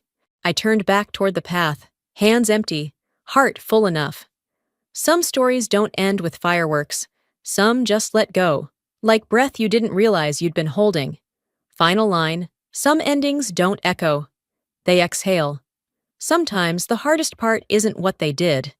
It's what you let continue in the name of keeping the peace. I spent years believing that staying silent was noble, that being the strong one meant absorbing disappointment with grace. But silence can be its own kind of betrayal, especially when it keeps others comfortable at your expense. If there's one thing I've learned, it's this. You don't need permission to take up space in your own story. You don't need applause to prove you were right, and you definitely don't need to carry the weight of a family that only remembers you when it's convenient. I didn't get an apology, I didn't get closure wrapped in a bow, but I got something better, myself back. And in the end, that was enough. Now I'd love to hear from you. Have you ever felt invisible in your own family? Or been asked to shrink yourself so someone else could shine a little brighter? Let me know in the comments. Just type 1 if this story touched you, or tell me where you're watching from. And if this video stirred something in you, or maybe even healed something, go ahead and subscribe to the channel. There are more real stories coming, and maybe one of them might be yours. End scene. My name's Phoebe. At my sister's wedding, they gave me a cracked plastic chair near the kitchen, marked +1, like I wasn't family, just an accident someone forgot to uninvite. I wasn't in the slideshow, I wasn't in the toast, I wasn't even on the meal list. They smiled for photos while I ate a granola bar beside the mop bucket, and when I posted one picture, just one, they said I was ruining her big day. But how do you ruin something you were never really part of? And why do the people who erase you always act shocked when you finally speak? Would you have stayed quiet? Or would you have posted too? 3 weeks before the wedding, the invitation came. Not in a call, not in a message, just a glossy envelope dropped into my mailbox like a supermarket coupon. I opened it on my porch, one hand still clutching a lukewarm coffee. The envelope wasn't addressed by hand. No personal note, not even a scribbled heart. Just a mass-printed line. To our dearest family guest, we're so excited to have you. I stared at it longer than I should have. The word guest stuck in my throat. Not sister, not maid of honor, not even Phoebe.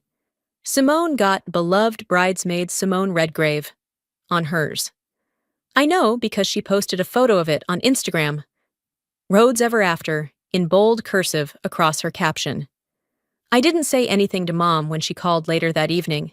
She asked if I got the invite. I told her yes. She asked if I was coming. I said, wouldn't miss it.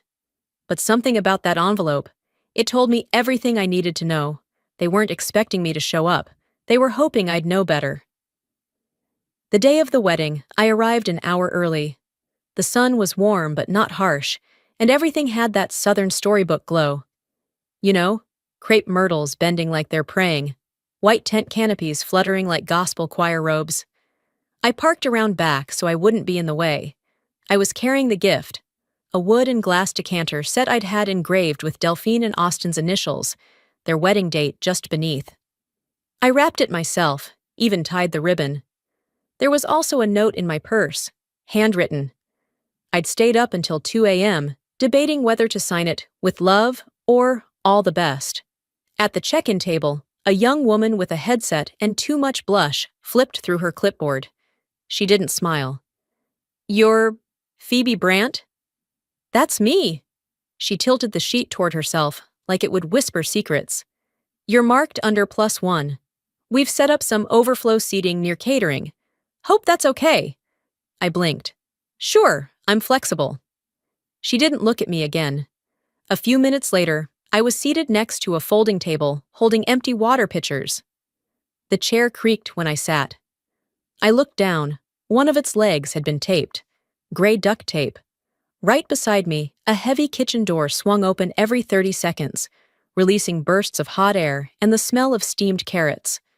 I sat there, alone, overdressed in a navy dress that wasn't black, because Delphine said black was too harsh for her theme. A server passed by me with a tray of shrimp cocktail and nearly bumped my elbow. He didn't apologize. I didn't say anything either. I just sat there, adjusting the hem of my dress, pretending I was invisible. They say families drift apart over time.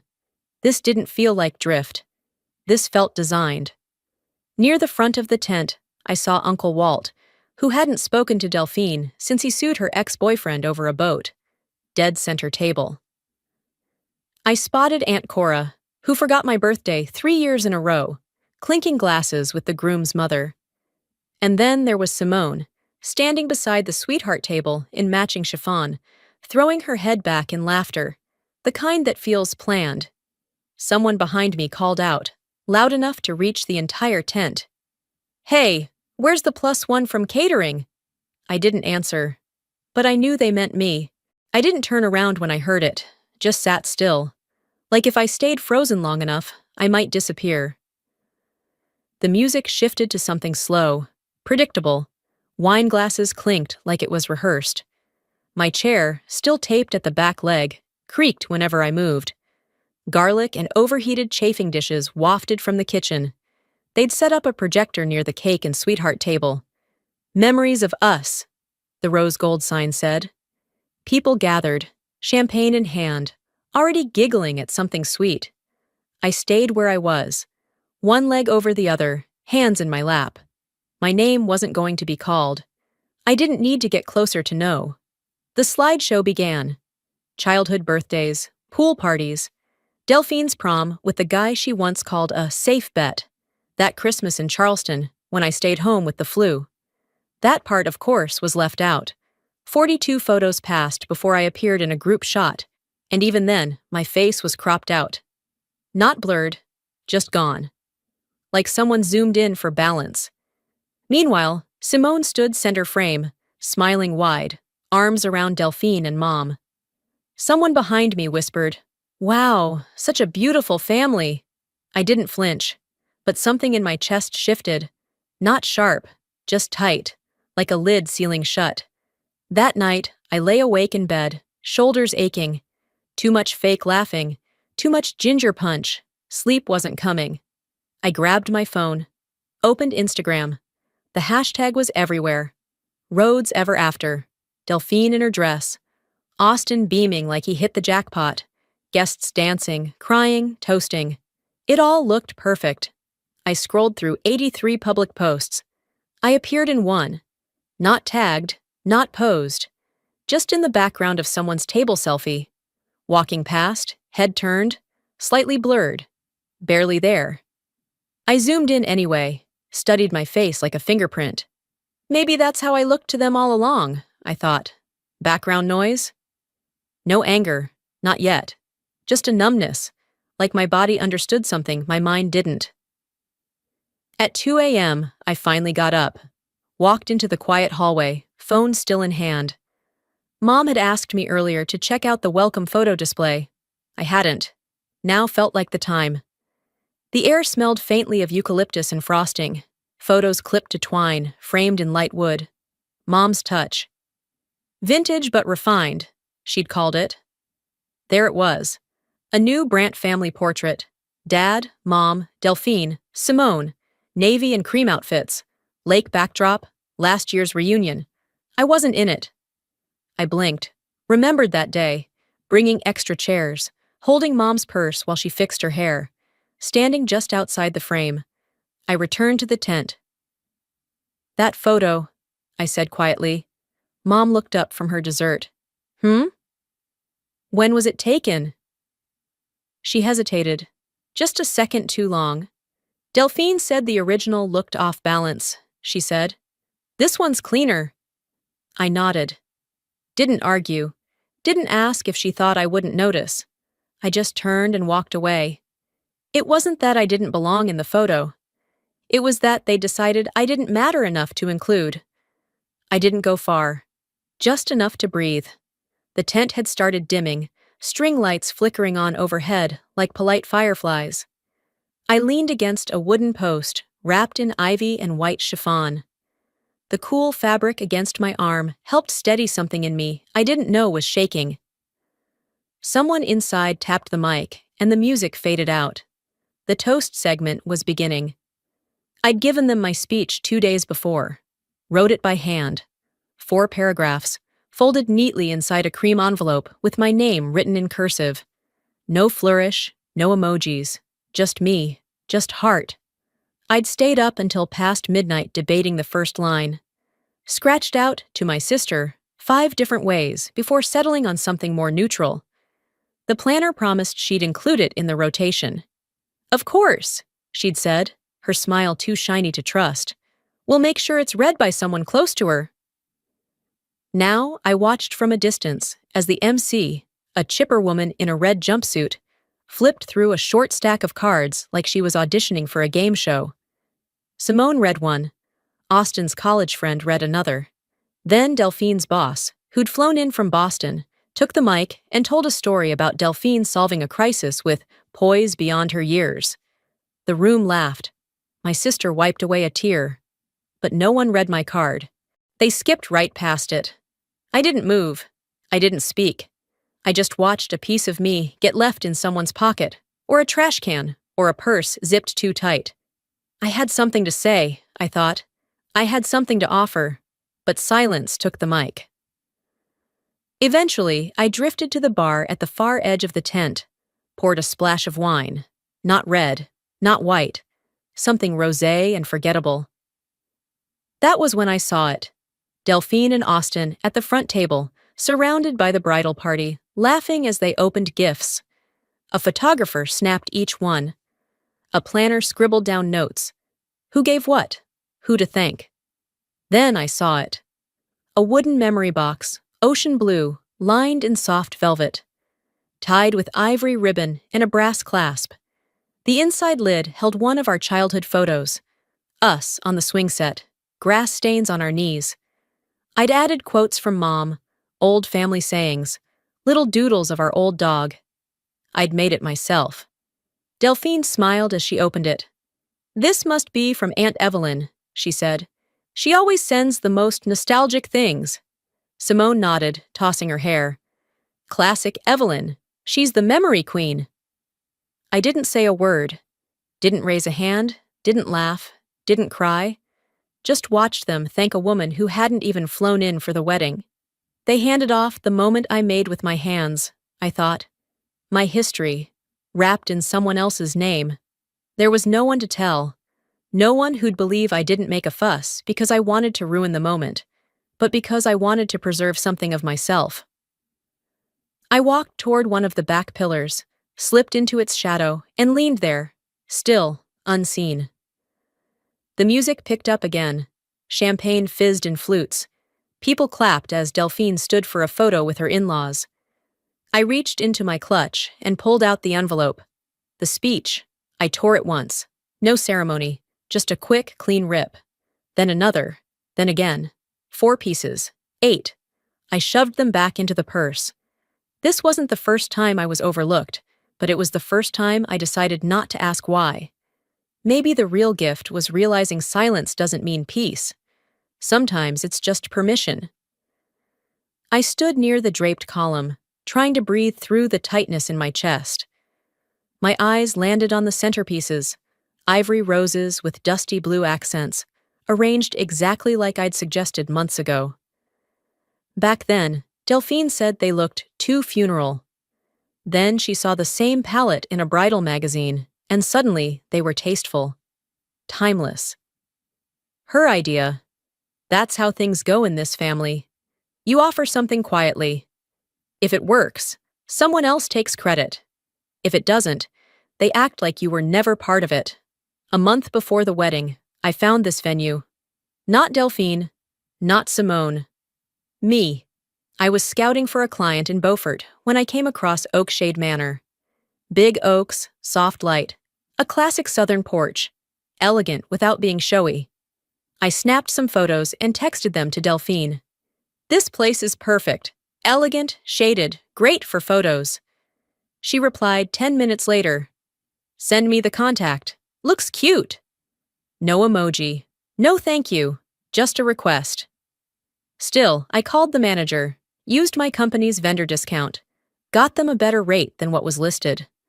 I thought maybe, just maybe, helping her shine would bring me back into the fold.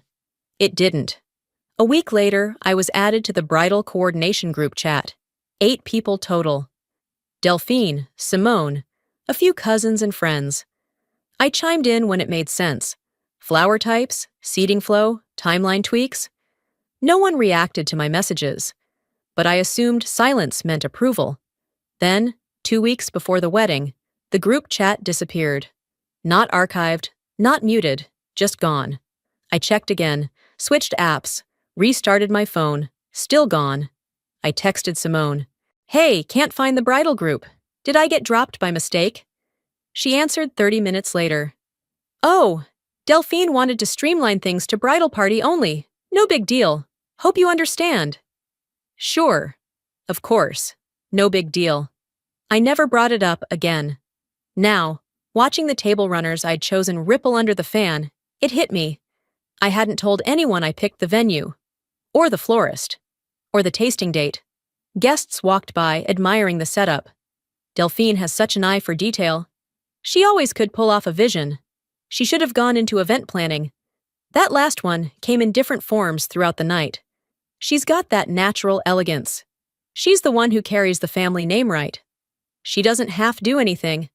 I stood near the edge of the room, shoulder against the same beam I'd measured weeks ago with the venue manager to check fabric length. The curtain had a small tear, probably from setup. I knew where the backups were. I could have fixed it, but I didn't. Not because I wasn't capable, though yes, I was bitter, but because I'd finally accepted what I was. The invisible architect. The one who lays the foundation, but doesn't get to stand on stage. I don't think they meant to be cruel, not deliberately. It's quieter than that. Like leaving someone out of a speech, not from malice, but because you never pictured them there in the first place. I stayed in my corner while they posed and laughed. I even smiled when Delphine glanced over and gave me a small nod. I nodded back. And in my head, I repeated it like a vow. They erased me from the planning, but not from the foundation. I won't let them forget that. After I nodded back to Delphine, I turned before she could say anything. Or worse, nothing at all. The kind of silence that echoes. I headed toward the cocktail garden, weaving through linen-covered tables and guests still buzzing with secondhand joy. Dusk had fallen. The sky was fading, and the string lights overhead had taken over. Someone lit citronella candles, the smell sharp and metallic. I hadn't eaten much, so I walked toward the water station. That's when it happened. A blonde woman I didn't recognize, early 40s, satin dress too tight, strode up and, without a smile or a word of hesitation, handed me her purse. Could you hold this just a sec? I need to fix my shoe. She spoke like I was already doing her a favor, like I was there to help. Before I could respond, she crouched, adjusting a heel. Her clutch felt expensive, minimalist, no receipts, no scratches. I scanned the area, waiting for someone to laugh or say she was joking. No one did. A server carrying crab cakes caught my eye, then looked away. When the woman stood, she grabbed her purse back like I was furniture. No thank you. No acknowledgement. I stood there for a beat, stunned, then quietly made my way to the lawn's edge. I thought, what about me said, not family? But the better question was, what made her assume I worked here? Maybe it was the navy dress, plain, no glitter, no fuss. Maybe it was the bun, the muted lipstick. Or maybe it was how I hovered too often, stayed out of the frame, behind the scenes. Useful. Weeks earlier, I'd been CC'd on a florist email.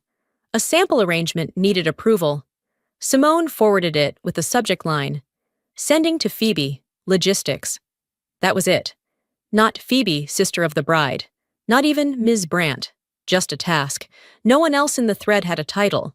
No one else was reduced to parentheses. I reread it 3 times. My stomach dropped. But I didn't respond. Because I knew it wasn't a mistake. When they define you by function, I thought, they forget you're a person. Later, I wandered behind the tent, near the catering carts and folding chairs. I knew my seat would still be empty. One of the servers walked past with a tray of mini tarts. He paused. "You sure you're not one of us?" he asked, grinning gently. I blinked. Didn't know whether to laugh or nod. He didn't wait for an answer, just held out a tart. "You look like you could use sugar." I took it. It tasted like lemon and disappointment. I didn't belong at the bridal table. I wasn't welcome among the guests. Maybe I was part of the staff, just not on payroll. Inside the tent, the laughter spiked. Someone must have given a toast. Another glowing story about Delphine's grace under pressure. I looked toward the tent. The light inside flickered warmly against gauzy panels. That light had never quite reached me. And suddenly, I understood something. Maybe I stayed quiet all this time because the moment I spoke, I wouldn't be mistaken for staff anymore. I'd be labeled a problem. I stayed at the edge of the cocktail garden a little longer, just long enough to watch the next round of toasts echo out under the tent. Each story someone told about Delphine was met with gleaming smiles and choreographed gasps, like the room had agreed ahead of time which jokes to laugh at and which memories to clap for. Eventually, I slipped back inside. Not out of interest, but because my feet were cramping and the mosquitoes had found me. I moved along the side of the tent, keeping to the shadows like a roadie at a concert, blending in with servers adjusting drink trays and catering staff rolling in dessert carts. And that's when I saw him. 2 tables from the sweetheart table, seated directly in Delphine's line of sight. Blake. Clean-shaven, navy suit, relaxed, like this wasn't a room full of ghosts for him. I hadn't seen him in 2 years. Not since the night I learned he'd been seeing someone behind my back. Someone who, as it turned out, used to sit beside me at Thanksgiving dinners. I told Delphine everything back then. She was the one I called when I found the text messages. And now, there he was. Laughing. Comfortable. Wearing the exact cologne I once bought him for Christmas, when I thought we still had a future. A woman at the next table leaned toward me and whispered, "I think he was Delphine's college buddy. He flew in from Colorado. Must have been close." "College buddy?" He turned his head, caught my eye, and then he nodded. Just a slow, polite nod, like you give a coworker you once shared an elevator with too many times. That was it. I didn't nod back. I kept walking toward the buffet, trying not to look like my stomach had tied itself in a knot. I wasn't hungry, but moving gave me something to do. From behind me, the newlyweds made their way through the tent, table by table, doing the rounds like politicians before an election. They were gracious, all hand squeezes and compliments. When they reached my row, I froze. Delphine was less than 4 feet away. She leaned over a guest, laughed at something he said, her hand brushing her husband's back. Then she turned and walked right past me. No pause, no glance. Not even that tight-lipped "thanks for coming" nod. I stood still. If she looked at me, maybe she'd have to remember that I existed before her wedding hashtag. Maybe she'd have to acknowledge what she'd built her whole weekend on. But she didn't. She moved on to the next table, like I wasn't even standing there. And no one, not one person, blinked at the fact that I hadn't been greeted. One older couple actually smiled at me, like I might be refilling the drinks. And I just stood there, sandwiched between 2 flower columns I helped her pick. I remembered the vendor, the swatches, how we sat on her porch debating whether cream or ivory looked better against eucalyptus. They didn't forget me. They made a decision. I moved toward the dessert station, past the chocolate fountains and tiny eclairs. I didn't take anything. Didn't want to. Because in that moment, right there, under soft lighting and curated perfection, something inside me hardened. Delphine wasn't my sister anymore. She was just someone I happened to be related to, and I couldn't tell which hurt more, that she walked past me, or that I expected it. By the time I made it back to my assigned seat, most of the main tent had already shifted into that post-dinner haze, half-full plates pushed aside, waiters weaving through conversations, someone somewhere always laughing louder than necessary. I lowered myself into the chair gently, partly because my feet were sore, but mostly because I didn't want the chair to squeak again and remind anyone that I existed. In front of me sat a woman I'd never seen before.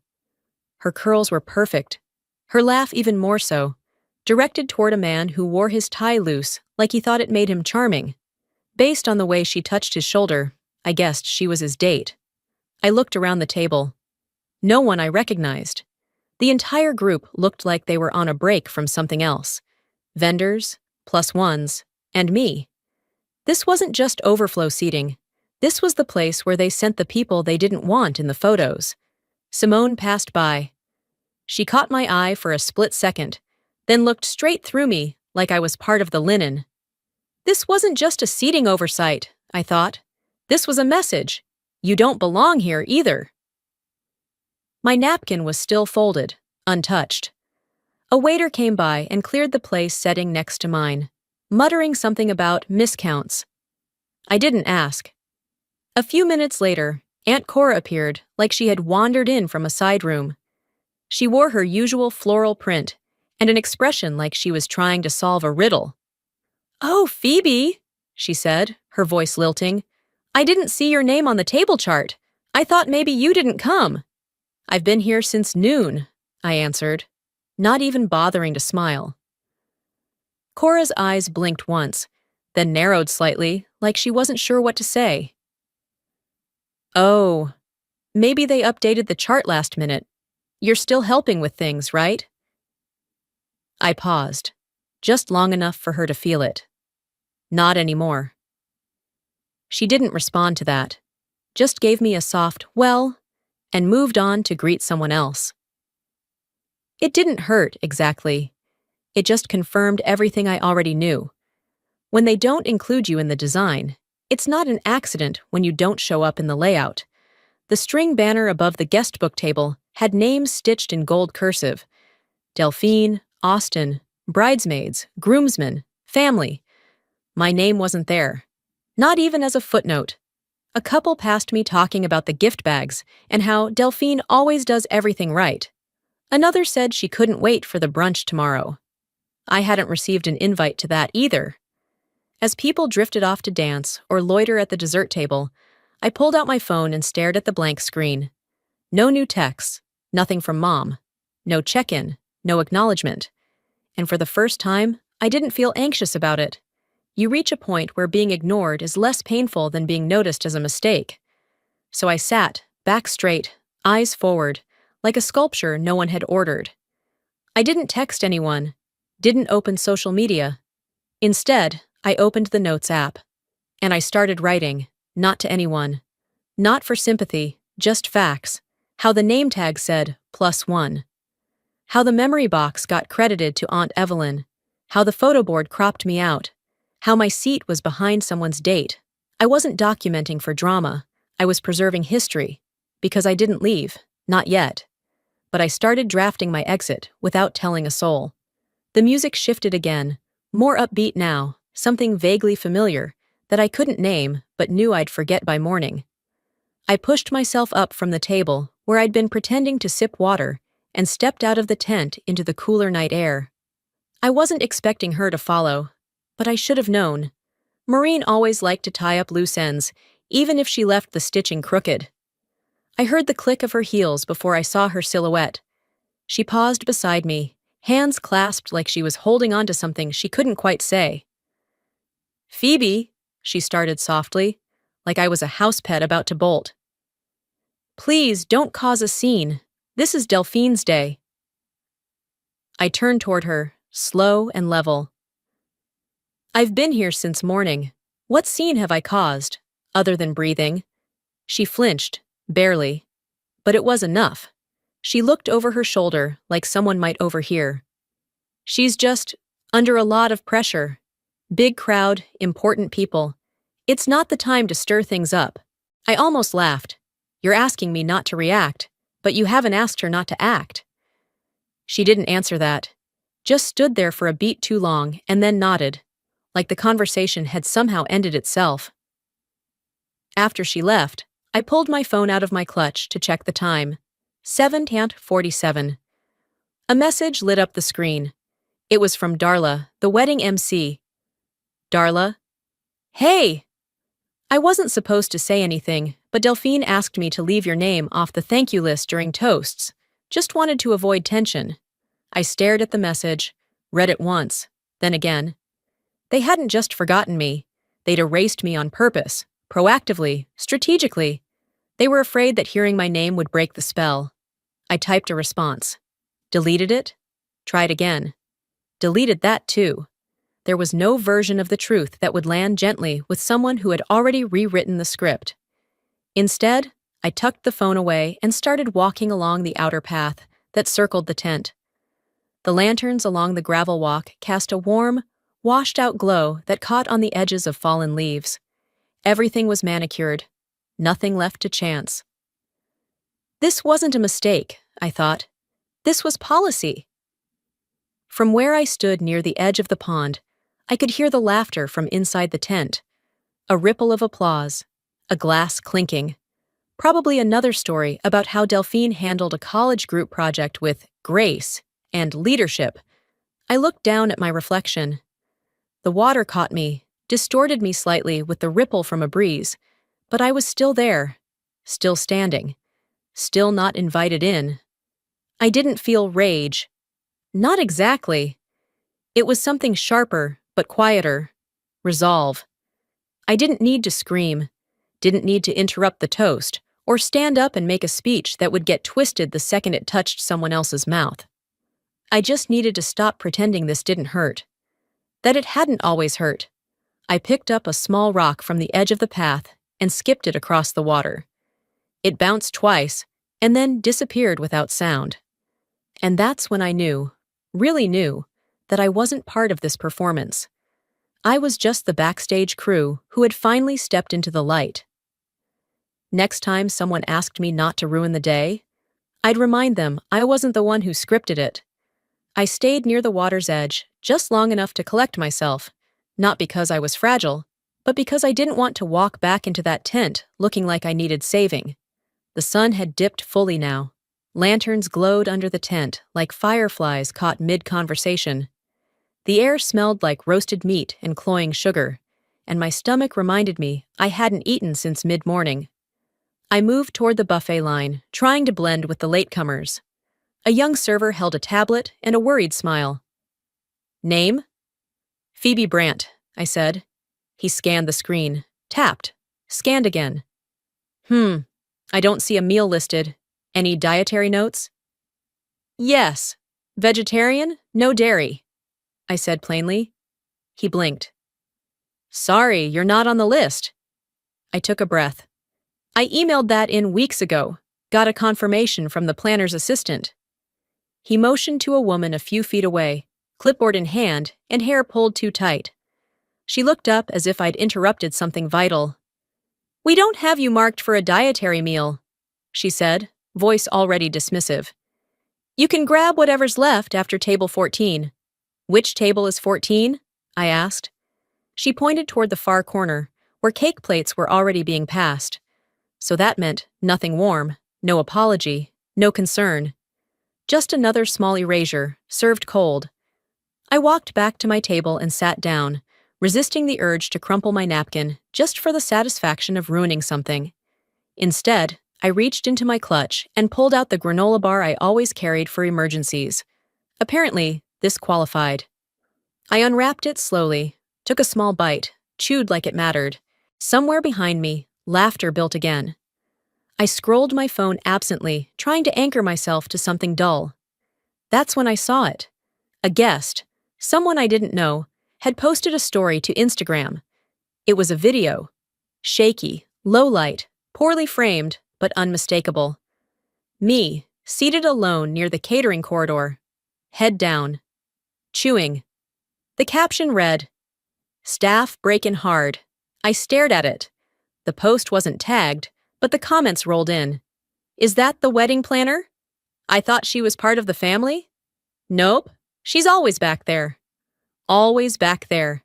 Simone texted me within 5 minutes. Simone, you shouldn't be sitting there. People are talking. I didn't respond. Not because I didn't have words, but because none of the ones I wanted to say could be softened enough to fit through her filter of image management. Instead, I saved the video to my phone. I didn't cry. I didn't laugh. I didn't even sigh. I just sat. Because the joke wasn't the story. The story was the silence that followed it. No one, not Delphine, not Mom, not a single cousin, said a word in the comments. No defense, no correction. They saw it. They let it stand. This isn't about food, I thought. This isn't about being left off a list. It was about place, position, and I'd never been given one. If they were going to serve me last, I'd make sure they remembered who stayed hungry. After saving the Instagram video to my phone, I slipped the device back into my purse like I'd tucked away evidence. I stood slowly, smoothed the front of my dress, and walked toward the restrooms on the far end of the venue. Not because I needed to go, but because I needed somewhere quiet, somewhere that didn't smell like champagne foam or burnt buttercream. It was quieter in the side hallway, dim, except for two sconces flickering along the wall, casting strange shadows. As I leaned against the cool plaster, I overheard two voices behind a curtain separating the staff corridor. One woman, maybe a vendor or part of the floral team, said lightly, "You know, I think a couple folks here weren't even originally listed. Bride said to squeeze them in if there was space." The second voice laughed softly, the kind of laugh people use when they're pretending to be generous. "Yeah, I had to rearrange 3 tables this week. One girl's name popped up, like 3 days ago. No entree preference or anything." Then a pause. "I think her name was Phoebe." I didn't move. I didn't say a word. But my spine did something new. It straightened, like my body was tired of curling into the version of myself they allowed. A planner assistant peeked out from around the curtain and blinked when she saw me. She gave a tight smile. "Oh, hi. I think you're seated by the catering entrance, right?" I held her gaze. "I am." She hesitated, flipping a page on her clipboard like it might rewrite history. "Looks like you were added in overflow. No big deal. Just, last-minute adjustments." I didn't ask her to explain. I already knew. I hadn't missed the RSVP deadline. I just hadn't been on the list at all. As I stepped back into the corridor, my phone buzzed. I figured it was another weather alert, or maybe a text from Simone asking if I could help with cleanup. But no, it was from her. "Simone, you've been pretty chill, but maybe don't ruin this now. People are watching. Delphine's boss is here. No greeting, no context, no apology. Just a warning dressed as advice." I stared at the message. My thumb hovered over the keyboard. I typed, "Tell Delphine I don't need the mic. I already have the truth."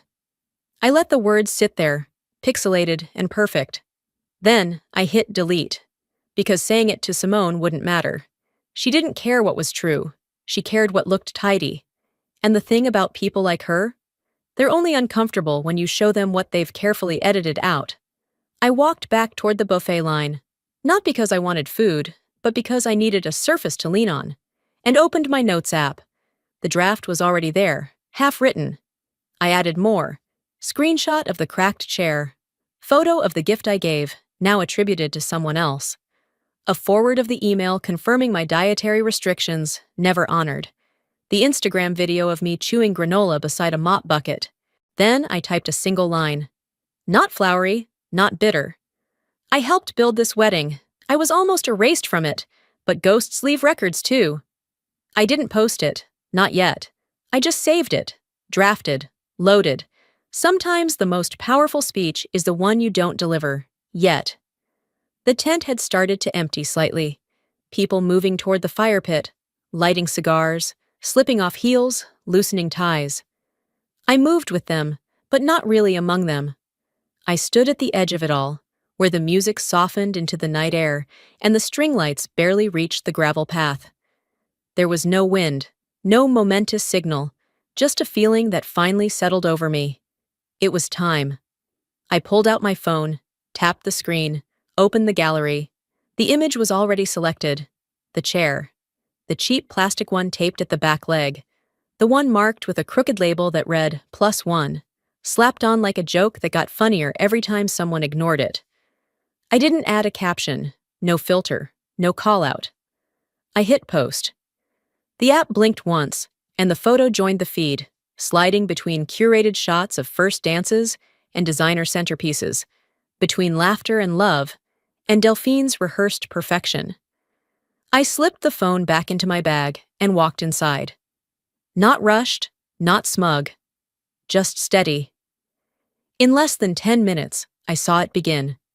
A subtle shift, guests suddenly glancing down at their phones, then looking back up toward me, whispering behind champagne glasses. A bridesmaid froze mid-laugh, eyes locked on something on her screen. I stood near the drinks table and poured myself a half glass of seltzer, waited, let it breathe. Simone was the first to approach. She didn't say hello. "Phoebe, did you post that on purpose?" I didn't look away from the bubbles in my glass. "What would make you think it was an accident?" Her lips parted slightly, like she had more to say, but nothing made it out. She turned and walked off, back into the blur of bodies and music. No one else confronted me, but the difference was tangible. Delphine didn't come over.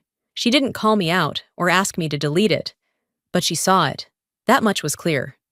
People started skimming around me like I was a hazard, a warning light. And I didn't mind. I didn't flinch. I found my chair again, the one tucked near the server's exit, and sat back down. Quietly. Visibly. This time, I didn't try to be small. There were no words in the post, but somehow, everyone heard me. It wasn't revenge. It was record-keeping. Every moment I'd swallowed, every name I hadn't been called, every seat I wasn't offered. It had always been stacking. And tonight, I gave it form. I became a mirror, and no one liked what they saw. For the rest of the evening, I sat still while the party moved awkwardly around me. People danced harder, laughed louder, like they were compensating for something they didn't know how to apologize for. Nobody said anything, but they all felt it. And if that photo unsettled them, the caption I hadn't written yet would finish the job. I didn't check my phone again right away. I didn't need to. The tension inside the tent had shifted, tighter, like a thread pulled one tug too far. People moved differently now. Conversations stalled mid-sentence when I walked past, like I'd become an echo no one wanted to admit they heard. When I finally glanced at my screen, there it was. A new message. Simone. "Simone, what are you doing, Phoebe? You're making her look bad. This could tank her at work. Just take it down." No, "Hey!" No, "How are you?" Just panic dressed up like concern. I stared at it for a while, then typed back. "So you know it's true, then." I never hit send. Didn't need to. Some truths are best served without commentary. They didn't want peace. They wanted silence, neatly gift-wrapped and passed around as harmony. So I let them keep their version of peace, but not without a mirror. I took a slow walk past the sweetheart table again, not because I had business there, but because I was curious to see who still sat near the throne. Blake was still there, laughing, comfortable, a drink in his hand, the exact cocktail he used to order at our favorite bar, back when I still thought he told me everything. He didn't speak when I passed, didn't even flinch, but I saw his eyes drop briefly to my phone screen as it lit up with another message. Someone else sharing the post. He knew. He knew why I posted it, and he still stayed seated. At her table. I didn't expect him to get up, not really, but I think part of me wanted him to look uncomfortable, to shift in his chair, maybe to glance my way with something resembling regret. He didn't, so I kept walking. The music had picked up again, trying to drag the evening back to the script. A line dance started, a conga line formed. Laughter roared like an engine being revved a little too hard. The MC chirped something about cupcakes and late-night s'mores. I stood by the guest book table. The banner above it read, "Thank you for being part of our forever." I scanned the pages. Dozens of entries, handwritten notes, doodles, glitter pens. Mine wasn't there. I had stopped asking for inclusion, but I was still learning how exclusion worked. It's not always loud, not a slap or a door slammed shut. Sometimes it's just a blank space where your name should have been. A missing seat, a skipped mention, a silence that looks a lot like decorum. I watched a little girl twirl in front of the photo booth as her mother adjusted her bow. Someone walked by and said, "She looks just like her Aunt Delphine." I wanted to say, "She also looks like me," but I didn't, because that was the thing. The people here weren't interested in resemblance. They were interested in reflection, and I didn't reflect what they wanted to see. So they looked away. They wanted a perfect memory. I gave them an accurate one instead. By the time I made it back home, the wedding was long over. My heels came off first, tossed near the doorway with a thud that echoed more like punctuation than relief. The apartment was still, dim, except for the kitchen light I always left on, and the faint hum of the fridge reminded me the world outside the reception had kept turning. I set my clutch on the table, kicked the door closed, and took a slow breath. Then I opened my laptop. Not for emails, not for work, just to upload what they'd forgotten I'd been recording all along. I scrolled through my phone's gallery, past screenshots, awkward selfies, and then paused on the one video that mattered. Less than a minute long, shaky, informal. But it said everything. It was me. No makeup, no spotlight. Standing in a field beside the venue 4 days before the wedding. Arranging flowers, helping the caterer unload chairs, talking to the florist about windproofing the centerpieces. My voice could be heard faintly behind the lens. Let's move the table a little west. The light hits better at 5 p.m. It was nothing flashy, nothing emotional, just evidence. I posted it to the same platform where the chair photo had lived. Caption: I helped build the wedding. You just chose not to see me. No hashtags, no filters, just facts. Then I closed the laptop, sat down on the couch, and waited. I wasn't even halfway through a glass of water before my phone buzzed. Once. Twice. Then nonstop. Comments came first. Wait, she did all this? She's the sister. Why wasn't she part of the bridal party? This is heartbreaking. Someone I hadn't spoken to since high school shared the post with the comment, "This is why I hate curated weddings. Too many people erased for the aesthetic." Then came the DMs. Delphine's coworker, "This is disappointing. It changes how I see her." A cousin I hadn't seen in years. "I always wondered why you looked like a stranger in those photos." And Simone. "Of course, Simone." Simone. "Take this down. It's getting out of hand." I didn't reply. I didn't need to. Visibility isn't revenge, it's correction. They ruined the day. I just turned on the lights. I remembered what Mom said hours earlier. "Don't ruin this for her." Her tone, her face, like she was warning me not to throw gasoline on a wedding gown. But what if it had already been burning? What if I was just standing near the smoke? The post climbed in views, shared, reposted, quoted in people's stories. For once, my absence wasn't quiet. For once, I wasn't being whispered about. I was being read out loud. And not because I screamed, but because I finally said something at all. It wasn't a tantrum, it was a ledger. They thought I'd just sit through it, nod, and disappear like usual. But they forgot something critical. Ghosts leave records too. And I wasn't haunting them with anger. I was reminding them I existed. Because you don't get to shame the person you tried to erase for showing up on film. I woke to a screen full of missed calls. 13, to be exact. 2 from Delphine, 4 from Simone, the rest split between Mom and unknown. The kind of calls you get not because someone is worried, but because they've been caught. I didn't listen to the voicemails right away. I let them sit, lined up like a jury, waiting for me to pretend I owed them something. Instead, I went into the kitchen, made tea, and let the water boil over once, before I remembered I was making it. Eventually, I pressed play. Mom's voice, low and controlled. "You made your point. Can we move past this now?" Then Delphine's text came through. "This is affecting things beyond just us. Please don't take it further." Simone again. "You win. Can we move on?" I stared at those words for a long time. You win. Like this was a contest. Like I'd flipped the table instead of simply pulling up a chair that was mine to begin with. Not one of them said it. The word that mattered. Sorry. Because that's what people like them do. They circle the apology without touching it. They manage optics, not impact. I set the phone down and opened the laptop again. Not to post, but to watch. Just to remember that I had proof, and that proof had a pulse. The video was still climbing in views. Reposts, comments, some anonymous, some uncomfortably familiar. "She's the sister? What in the world?"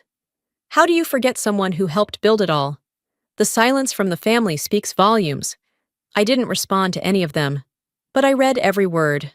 Not because I needed validation, but because this time I wasn't the one who had to explain. It wasn't the attention I wanted. It was the clarity I needed. For so long, I thought if I kept quiet, they'd notice the absence and pull me in. But the truth? Some people only miss you when they need something. And when they don't, you become background. You become convenient to forget. So I gave them something they couldn't forget. I opened my calendar and deleted the recurring reminder for Delphine and Austin's anniversary gift. Unfollowed her, muted Simone, boxed up the wedding gift I had planned, an engraved frame with their names, the one I'd spent 2 hours choosing fonts for. I slid it to the back of my closet, beneath old tax folders and winter scarves. Then I grabbed a sticky note and wrote just one sentence. Closure doesn't always knock. I stuck it inside the kitchen cabinet, a place I'd see it often, just in case I ever forgot that the door doesn't always slam. Sometimes it just stays closed. Not locked, not barricaded, just no longer open. I didn't call anyone that day, didn't post another thing, didn't check if they were still talking about me online. Because here's the thing nobody tells you about letting go. It's not a grand declaration. It's a choice made in increments. One boundary, one silence, one deletion at a time. And I was finally getting good at it. This wasn't reconciliation. It was release. The morning light didn't feel like a new beginning. It felt like a quiet ending that didn't need to be announced. I brewed coffee like I always did. 2 scoops, filtered water, that chipped mug with the faded, "Not today, Satan" slogan. No text, no calendar alert, just air and space and silence. At 9:17, a notification buzzed. A cousin I barely speak to forwarded me an invite to the post-wedding brunch. The message said, "Thought you'd want this? Maybe it was sent to spam?" It hadn't been. It had been sent to someone else, to be passed to me. Like a crumpled napkin no one wanted to place directly in my hand. I didn't respond. I didn't go. There was nothing left to be seated for. I'd already stood for myself. I cleaned the kitchen instead. Not aggressively, just enough to feel like I had control over something. Scrubbed the counter, rinsed the fruit bowl, tossed out the invitation, gently folded, into the trash. At 10:30, my phone lit up again. Mom. Maureen. Just tell me you're not going to ruin the holidays too. I stared at it for a full minute, typed, "The holidays ruined themselves." Then backspaced every letter. Some things are better left unsent. I didn't block her. I muted the thread. That felt more powerful. The difference between a slammed door and one quietly closed from the inside. I opened my laptop, clicked into my social media account, and scrolled. The chair photo, the video, the post. They were still there, untouched. I didn't delete them. I didn't hide them. But I didn't speak of them again either. Let them sit like testimony, not tantrum. I boxed up the frame I had ordered for Delphine and Austin, still wrapped in bubble wrap, the corner already yellowing from sun exposure where it had sat on my shelf too long. I didn't throw it away. I tucked it in a bin in the hall closet, beneath things that didn't fit anymore. I walked to my desk and opened a draft email I had written weeks before, when I still believed I might be asked to give a speech at the rehearsal dinner. It said, "You lost a sister. I reclaimed a self." I didn't hit send. I deleted it. Not out of forgiveness, but because some things don't need to be spoken twice. Then I whispered to myself, like a blessing. They wanted me quiet. They didn't realize silence has weight. And in that moment, I felt something shift. Not triumph, not pride. Just enough. This time, I wasn't disappearing. I was simply no longer showing up where I was erased. The week passed without drama. No more texts, no voicemails. The silence became something I stopped checking for and simply accepted. It was no longer waiting to be broken. It had settled in like furniture, something you learn to walk around. On Sunday morning, I opened my closet, reaching for a sweater, and saw it again. The envelope I had folded over and taped shut. Inside, the original chair label, still creased, still marked in faded ink. +1. I didn't frame it, didn't shred it either. I slid it into a plastic sleeve and placed it in a file folder labeled Kept Receipts. Not for revenge, for memory. I used to keep things because they reminded me of good moments. But this? This I kept because I needed to remember what it had cost me to stay quiet for so long. Later that afternoon, I walked to the lake a few blocks from my apartment. It wasn't much. A man-made park, a few ducks, a line of benches with names etched into plaques. I brought my journal, not my phone. The first bench I passed was already taken. An older woman in a windbreaker was tossing breadcrumbs to a crowd of pushy mallards. I sat on the next one. We didn't speak at first. Just the quiet thump of wings and the occasional squawk from a duck who'd arrived too late for the bread. After a few minutes, she glanced over and said, "Funny how some people spend their lives waiting for someone to make room." I smiled. Not polite, genuine. "Sometimes you realize you've been standing for so long," I said. "You forgot you could sit somewhere else." She nodded once and turned back to the water. She didn't ask for details. Didn't need them. That kind of woman, the kind who feeds ducks and says things like that, already knows what it means to not be invited and to show up anyway. Back home, I opened my journal to a blank page. Not to write about Delphine or Simone or the wedding. Just about me. For the first time, I didn't frame it around what they'd done. I didn't write in reaction. I wrote in declaration. I'm allowed to exist beyond what I am to other people. I paused, then added, I can outgrow roles I never agreed to play.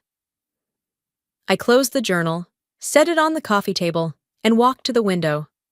Outside, the sky had gone lavender, just before it folds into dark.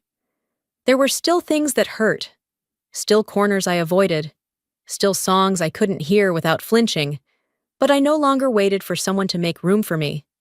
Forgiveness, I'd realized, doesn't mean reunion. It just means I no longer carry it in my hands like a dish I need someone to take. They wrote me out. I wrote myself back in, on my own page. I may not have had a seat at their table, but I'll build my own, and this time, the name card will be mine.